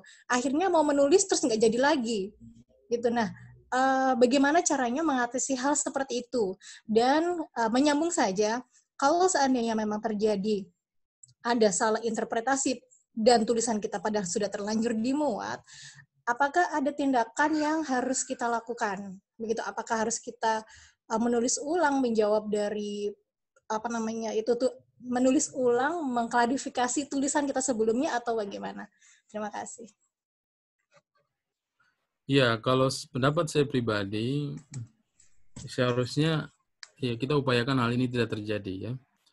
Makanya seperti yang saya sampaikan tadi, menulis itu bukan asal menulis, ada tanggung jawab ketika kita menulis. Karena ide kita, gagasan yang kita tulis, tulisan kita akan tersebar luas dan mungkin akan menjadi referensi oleh banyak orang. Maka penting ada tanggung jawab pada diri kita ketika kita mengirimkan tulisan, apa yang kita tuliskan itu sudah korek ya, sudah betul gitu kan. Misalnya kalau kita di situ mengulas data-data BPS, kita harus pastikan bahwa apa yang kita ulas ya, interpretasi kita tidak keliru, sudah sesuai dengan yang seharusnya gitu ya. Bagaimana memastikan ini? Makanya ada proses editing. Ada proses editing di situ. Editing ini bisa self-editing. Kesalahan interpretasi bisa terjadi karena ya kita teledor ya. Jadi ketika melakukan self-editing misalnya, mungkin kita akan menemukan keteledoran itu dan kita bisa merevisi. Bisa juga kita meminta bantuan orang lain. Orang-orang yang memang memahami betul atau memiliki pengetahuan yang mumpuni terkait apa yang kita tulis, terkait data-data yang kita ulas. Saya kira ini bukan jadi persoalan karena di BPS, teman sejawat, ya, rekan kerja kita bisa kita minta bantuan. Mungkin senior kita, tidak ada salahnya juga kepada atasan kita, ya, yang sudah banyak pengalaman, yang sudah tahu betul terkait data-data yang kita hasilkan, kita mintai masukan ya terkait apa yang kita tulis. Sehingga kita bisa memastikan kejadian tadi tidak terjadi. Karena menurut saya pribadi itu dampaknya kurang bagus ya. Bisa menjatuhkan reputasi institusi kita sebetulnya. Karena kok ini yang nulis orang BPS tapi dia salah menjelaskan datanya sendiri. Kan itu sangat berbahaya gitu ya. Ya sebisa mungkin ini dihindari dengan hal-hal yang saya sampaikan tadi ya. Dengan editing yang berlapis, yang melibatkan bukan hanya diri kita, tetapi juga orang-orang di luar kita yang paham betul terkait apa yang kita tulis. Ya mungkin itu dari saya. Terima kasih. Iya, baik.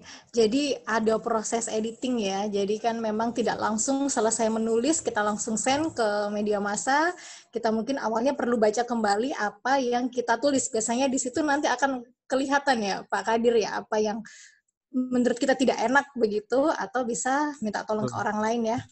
Ya, makanya yang saya sampaikan tadi, proses menulis yang saya sampaikan di slide tadi penting. Tadi langsung mengirim adalah disaster ya, bencana bagi seorang penulis ya. Oke, baik. Ada pertanyaan lagi ini tentang dari STIS, Pak Anas Rullah Budi Alamsyah. Pertanyaannya terkait proporsi antara data dan opini. Itu apakah lebih banyak di datanya yang kita sampaikan atau lebih banyak dari opini kita pada saat kita menulis opini? Ya, ini pendapat saya pribadi ya. Artinya karena konteksnya bercerita dengan data itu sebetulnya lebih kepada penguat argumentasi. Dia tidak mendominasi isi tulisan ya. Kalau porsi angka data itu lebih banyak daripada penjelasan kualitatifnya, justru tulisan akan tidak menarik, akan mungkin membebani pembaca, ya, karena ya pembaca menginginkan story gitu ya, artinya sesuatu yang bisa dinikmati walaupun mungkin kontennya serius, mengulas masalah dengan angka-angka, tetapi masih bisa diikuti dengan ringan. Jadi kita harus menurunkan sedikit standar kita. Ya. Beliau sepertinya dari STIS, kita tahu sendiri. Kalau orang BPS ketika menulis lebih senangnya berbicara lewat angka ya. Pengalaman saya dulu kalau nulis skripsi di bawah pembahasan yang diceritakan hanya p-value ya. Angka-angkanya saja. Ternyata seiring waktu kita harus tell the story behind the numbers ya. Angka itu perlu, tapi yang lebih penting adalah penjelasan kualitatif, penjelasan secara intuitif ya. Dengan kalimat-kalimat, kata-kata yang mudah dipahami oleh masyarakat luas terkait angka atau data yang kita sampaikan. Jadi saya pribadi, kalau menurut saya seharusnya konten datanya tidak mendominasi.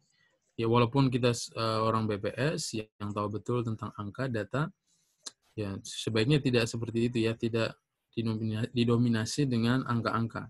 Angka-angka sekali lagi hanya sebagai penguat argumentasi, hanya sebagai penguat argumentasi dari apa yang kita tulis. Karena konteksnya sesuai dengan tema webinar pagi ini adalah kita ingin bercerita, membuat angka-angka kita itu bercerita. Mungkin dari saya seperti itu. Terima kasih. Iya, baik. Iya, Pak. Memang sebagai orang statistik terlalu analitis sekali kadang kita ya. Jadi seperti yang disampaikan tadi, kalau kita nulis skripsi itu yang diceritakan p-value terus, padahal kalau untuk opini tidak seperti itu. Baik, ini ada lagi pertanyaan Ini menarik juga ini pertanyaannya. Jadi biasanya kalau misalnya berita yang menarik itu kan orang lihat pasti dari judulnya dulu ya.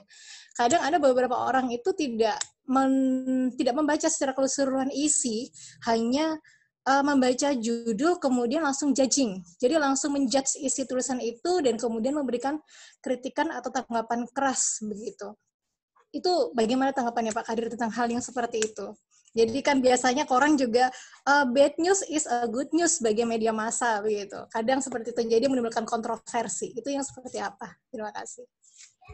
Ya, artinya dari sisi penulis ini adalah kondisi yang di luar kendali kita ya. Ini adalah isu yang ada di masyarakat kita karena rendahnya tingkat literasi.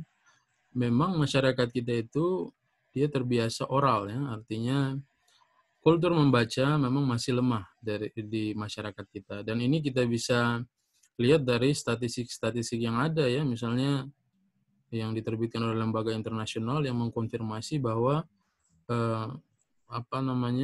minat baca orang kita itu masih sedikit. Jadi ketika mereka dihadapkan pada artikel-artikel yang seharusnya dibaca tuntas untuk bisa menarik kesimpulan yang tepat terkait apa yang dibaca, yang ditulis, mereka biasa dengan judulnya saja kemudian sudah menyimpulkan. Ini di luar kendali kita. Artinya dari kita penulis ya kita memainkan tanggung jawab kita saja. Kita berusaha menulis sebaik mungkin sesuai dengan standar-standar yang diharapkan gitu ya. Tapi memang yang ingin saya tekankan di sini adalah judul dan lead atau teras tulisan sangat penting bagi sebuah tulisan opini untuk dimuat di media massa, untuk menarik perhatian pembaca, untuk menuntaskan isi tulisan. Teras tulisan yang baik, dia langsung ngegas, tapi tidak pol gitu ya. Artinya dia menyisakan sesuatu yang bisa dijawab, mungkin rasa penasaran kalau pembaca menuntaskan isi artikelnya, isi opininya. Tulisan juga, judul juga memancing orang untuk membaca, ya intinya harus menuntaskan isi tulisannya baru bisa menarik kesimpulan. Tapi sekali lagi, terkait isu ini, saya kira di luar kendali kita, ya. Karena ini lebih terkait kepada tingkat literasi masyarakat kita yang kita ketahui bersama, khususnya terkait minat baca, kemampuan membaca, keterampilan membaca yang masih rendah. Ya mungkin ini tugas mereka yang yang berkecimpung di bidang pendidikan, ya, bagaimana terutama pendidikan dasar, terutama bagaimana meningkatkan minat baca, keterampilan membaca dari peserta-peserta didiknya. Mungkin dari saya seperti itu. Terima kasih. Iya, terima kasih. Jadi kayaknya tadi jawaban Pak Kadir juga menjawab dari pertanyaannya Bu Suryanti mengenai pertanyaan bagaimana menentukan judul tulisan yang menarik untuk dibaca oleh publik, begitu ya. Baik, Pak Kadir, masih ada lagi ini pertanyaan. Coba saya search lagi. Oh ini, Pak, ternyata rupanya ada yang tertarik tadi, mungkin karena contoh yang Pak Kadir contohkan tadi di Jakarta Post ya, tulisan yang dimuat di situ. Jadi ada pertanyaan mengenai penulisan, bagaimana tips penulisan bahasa Inggris, perlu tool khusus nggak sih? Atau selama ini kita biasa terbiasa dengan Google Translate atau seperti itu, atau memang itu murni dari kita itu? Iya. Jadi sebetulnya menulis bahasa Inggris dan bahasa Indonesia tidak jauh berbeda, sama saja pada prinsipnya. Yang berbeda tentu saja bahasa yang digunakan. Prinsip-prinsipnya, tips, trik sama saja. Untuk penulisan bahasa Inggris, saran saya tidak menggunakan Google Translate. Artinya jangan menulis bahasa Indonesia kemudian di-translate ke bahasa Inggris dengan menggunakan Google Translate ya. Saya pribadi yang saya lakukan, saya langsung menulis dalam bahasa Inggris. Ya. Artinya tanpa ada proses translasi di situ, langsung saya tuliskan ide gagasannya dalam bahasa Inggris. Dengan cara seperti ini, yang pengalaman saya, tulisan kita itu lebih natural gitu ya. Lebih natural, artinya lebih mengalir dalam bahasa Inggris. Untuk memastikan bahwa yang kita tulis ini sudah benar secara gramatikal, secara tensis, pilihan katanya juga bervariasi. Ada sebetulnya tools yang sangat membantu yang namanya Grammarly ya. Grammarly ini kalau ini bukan iklan ya, ini pengalaman saya karena ditanya. Tools ini sangat membantu ketika saya menulis bahasa Inggris di apapun itu, baik itu artikel di koran maupun untuk paper yang akan dikirim ke konferensi internasional atau jurnal-jurnal ilmiah ya. Jadi ada namanya tools Grammarly, dia mengecek grammar, dia mengecek pilihan kata ya, struktur kalimat. Kemudian dari situ dia akan memberikan notifikasi, suggestion, saran-saran kita untuk mengimprove naskah tulisan kita. Tapi pada dasarnya ya mungkin kalau belajar di awal tidak apa-apalah menggunakan Google Translate, tapi saran saya sharing waktu ini ditinggalkan. Langsung menulis saja dalam bahasa Inggris agar tulisannya lebih mengalir dalam bahasa Inggris. Mungkin dari saya itu, terima kasih. Iya, terima kasih. Jadi untuk pengecekannya saja ya di grammarly.com kalau nggak salah ya. Iya, betul. Iya, karena memang toolsnya juga bagus, sekaligus kalau misalnya bisa digunakan untuk pengecekan plagiarisme kalau memang ini ya. Baik, terima kasih Pak Kadir. Dan ini masih ada rupanya pertanyaan dari Bapak Ibu. Antusias sekali Bapak Ibu di sini peserta webinarnya. Ini. Ada nggak kiat-kiat menjaga hubungan baik dengan redaktur opini supaya tulisan kita itu gampang dimuat? Perlu seperti itu nggak sih?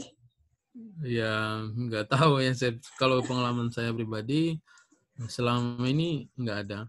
Tapi memang, ya yang namanya human relation ya, ada sisi-sisi intimasi yang bisa membantu ya. Tentu dengan cara-cara yang positif. Bukan dikirimi paket gitu ya. Jadi gini, justru akan ditolak oleh redaktur ya, karena mereka orangnya idealis. Jadi gini, kalau pengalaman saya pribadi, ketika tulisan kita itu rutin dimuat di koran tersebut, di koran tertentu misalnya, kita sudah punya tempat sebetulnya di hati redaksi, di benak mereka. Katakanlah kita sudah berhasil memuat tulisan di koran tertentu 3 atau 4 kali, otomatis redakturnya sudah mengenal kita, ya, sudah ada tempat buat kita di entah itu di hati mereka atau di list mereka gitu ya. Ada bocoran juga kalau di Kompas itu dia sudah punya short list sebetulnya. Kompas itu menerima sehari lebih dari 100 artikel. Otomatis dia harus melakukan sorting di situ. Dia sudah punya short list. Ada daftar orang-orang yang memang sudah mendapat tempat di mereka, di list mereka. Algoritmanya main di situ. Jadi yang pertama dimunculkan adalah nama-nama itu ya. Artikel mereka yang akan di-assess, diperiksa oleh redaksi. Ya, memang hubungan dengan redaksi juga penting ya. Sebagai gambaran, artikel Pak Kadarmanto terkait citasi tadi itu permintaan langsung dari redaktur senior Kompas, Ninuk Pambudi ya. Karena mungkin ada interaksi sebelumnya di antara dua belah pihak ya, interaksi profesional gitu ya. Karena kepakaran Pak Kadarmanto, mungkin beliau sering memaparkan data-data pertanian pada forum-forum yang juga dihadiri oleh media massa, termasuk Pak Ninuk, Bu Ninuk, maka hal itu terjadi. Jadi ada request khusus dari beliau. Pada intinya human relation artinya dikenal oleh redaktur itu penting. Ya, tentu dengan cara-cara yang positif. Bagi kita pemula, dengan sebanyak mungkin mengirim tulisan yang berkualitas, yang memenuhi standar, yang memikat mereka, itu adalah cara yang efektif untuk mendapatkan tempat di hati mereka ya, di benak mereka. Saya kira seperti itu ya. Do the best aja, artinya kualitas artikelnya diupayakan sebaik mungkin, sememikat mungkin, sesering mungkin dikirim ke mereka. Mungkin itu dari saya, terima kasih. Iya, kayaknya memang pengalaman pribadi nih Pak, karena saya juga ketika misalnya ada orang gampang sekali sih dimuat terus, ini kayaknya hampir setiap minggu tulisannya ada di Kompas, kalau bukan Kompas, mohon maaf, kalau di sini Kendari Pos begitu.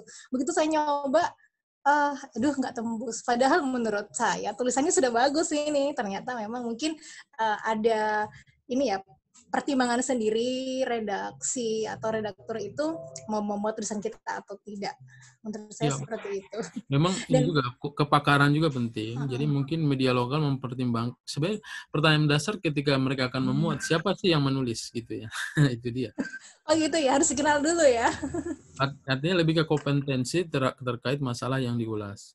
Kalau misalnya rektor Unhalu yang berbicara tentang pendidikan tinggi di Sultra, pasti dia kemungkinan besar akan dimuat. Dimuat ya. Karena sudut pandang beliau sebagai rektor gitu ya.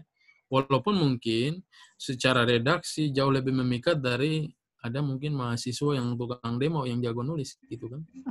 Seperti itu. Iya, baik.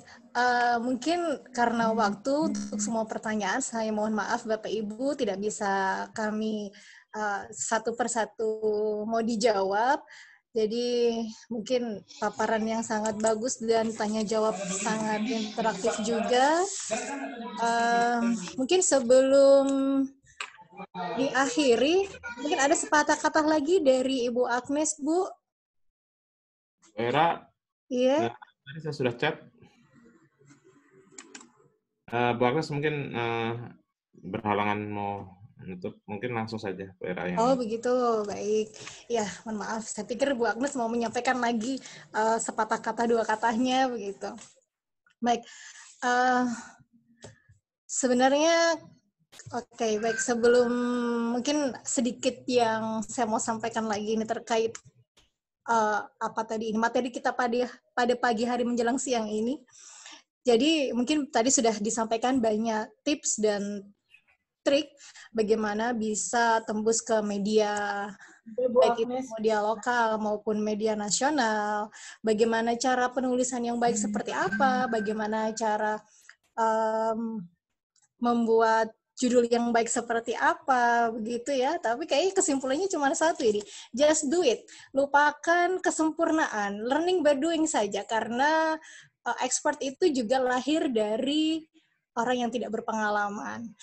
Mungkin ada tambahan lagi Pak Kadir sebagai penutupan pada pagi hari ini? Ya, saya kira dari saya sudah cukup ya. Terima kasih untuk atensinya dan juga pertanyaan-pertanyaannya ya. Sekali lagi mohon maaf kalau ada kekurangan dalam penyampaian. Ya, mungkin dari saya itu saja. Terima kasih. Baik. Iya, terima kasih. Terima kasih juga banyak Pak Kadir sudah memberi kita wawasan. Kita bisa bersama di majelis ilmu yang sangat bermanfaat ini. Saya pun merasa betul tadi ketika kita mengikuti webinar seperti ini langsung ada tergugah, aduh saya kepingin nulis ini harus mulai begitu. Mudah-mudahan semangatnya seperti itu tidak luntur sejalan dengan selesainya webinar kita. Mudah-mudahan terus ada di pemikiran Bapak Ibu semua peserta webinar kita. Baik, dan saya juga merasa bangga bisa bergabung dengan Bapak Ibu yang hebat di sini. Nggak terasa juga 2 jam itu cepat ternyata kalau kita belajar gitu, kayaknya masih kurang malah begitu. Baik, kebiasaan saya ini kalau menutup sesuatu pakai pantun. Jadi mohon izin saya berpantun sedikit ya. Sungguh indah Wakatobi, Pulau Si Pandai Besi, diciptakan untuk menyimpan kenangan. Terima kasih untuk segala atensi dan segala salah mohon dimaafkan. Terima kasih untuk semuanya Bapak Ibu, mudah-mudahan kita bisa berjumpa lagi di kesempatan yang lain. Dan terima kasih juga sekali lagi untuk Pak Kadir, mudah-mudahan tidak bosan ya kalau misalnya satu saat nanti diundang kembali. Baik, terima kasih. Billahi taufiq wal hidayah. Wassalamualaikum warahmatullahi wabarakatuh. Assalamualaikum warahmatullahi wabarakatuh. Mungkin Pak Kadir kita foto bersama dulu Pak Kadir. Iya, mohon maaf kita lakukan screenshot dulu ya untuk foto bersama. Admin gimana, sudah siap admin?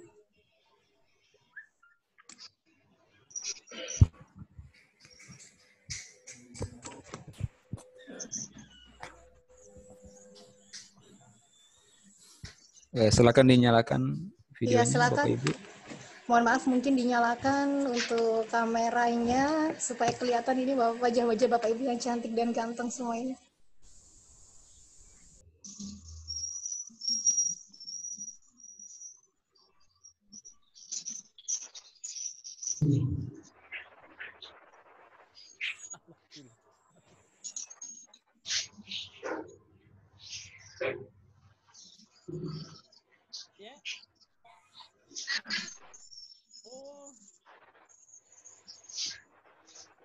Oh, alhamdulillah. Ya, makasih pada beliau. Ya, masih rapat. Mohon maaf sebentar lagi Bapak Ibu ya. Oke.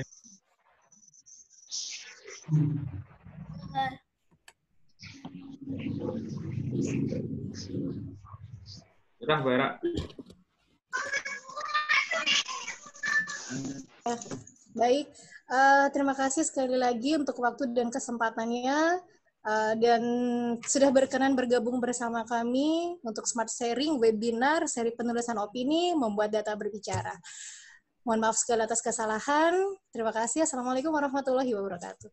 Waalaikumsalam warahmatullahi wabarakatuh. Waalaikumsalam warahmatullahi wabarakatuh. Terima kasih Profesor. Bagus semua. Terima kasih Pak Ade, Pak Era. Alhamdulillah sudah, meskipun ada sedikit halangan. Ya, harapan datang ke Sultra, Bang Kadir. Iya, insya Allah Bu. Kalau udah selesai COVID, Bu. Jalan-jalan lagi di bawah-bawah itu. Nggak ada perjalanan dinas sekarang masalahnya. Singgah kendari, Dir. Bos Prof. Yo, siap. Itu hari hanya tidak lama jalan-jalan di keraton Buton. Jangan lupa kampung halaman. Oh, pasti Bu. Pangan ya. Iya. Mungkin calon bupati mubar kayaknya. Alhamdulillahirabbil alamin. Sukses saja. Penggantilah Ida. Terima kasih Pak Kadir ya. Masjid Siramunyi. Assalamualaikum warahmatullahi wabarakatuh. Waalaikumsalam. Teman-teman, terima kasih ya Pak Kadir, makasih banyak Pak Kadir. Ketemu lagi nanti Pak Kadir. Siap. Ya, oke. Makasih Mbak Era, makasih Mbak Era. Iya, sama-sama Ibu. Saya live, Bu. Semuanya mohon Izin izin juga live. keluar ya. Mohon izin Bapak Ibu sekalian. Terima kasih. Assalamualaikum warahmatullahi wabarakatuh. Salam. Ya, mohon maaf Bapak Ibu, host akan segera melive meeting ya.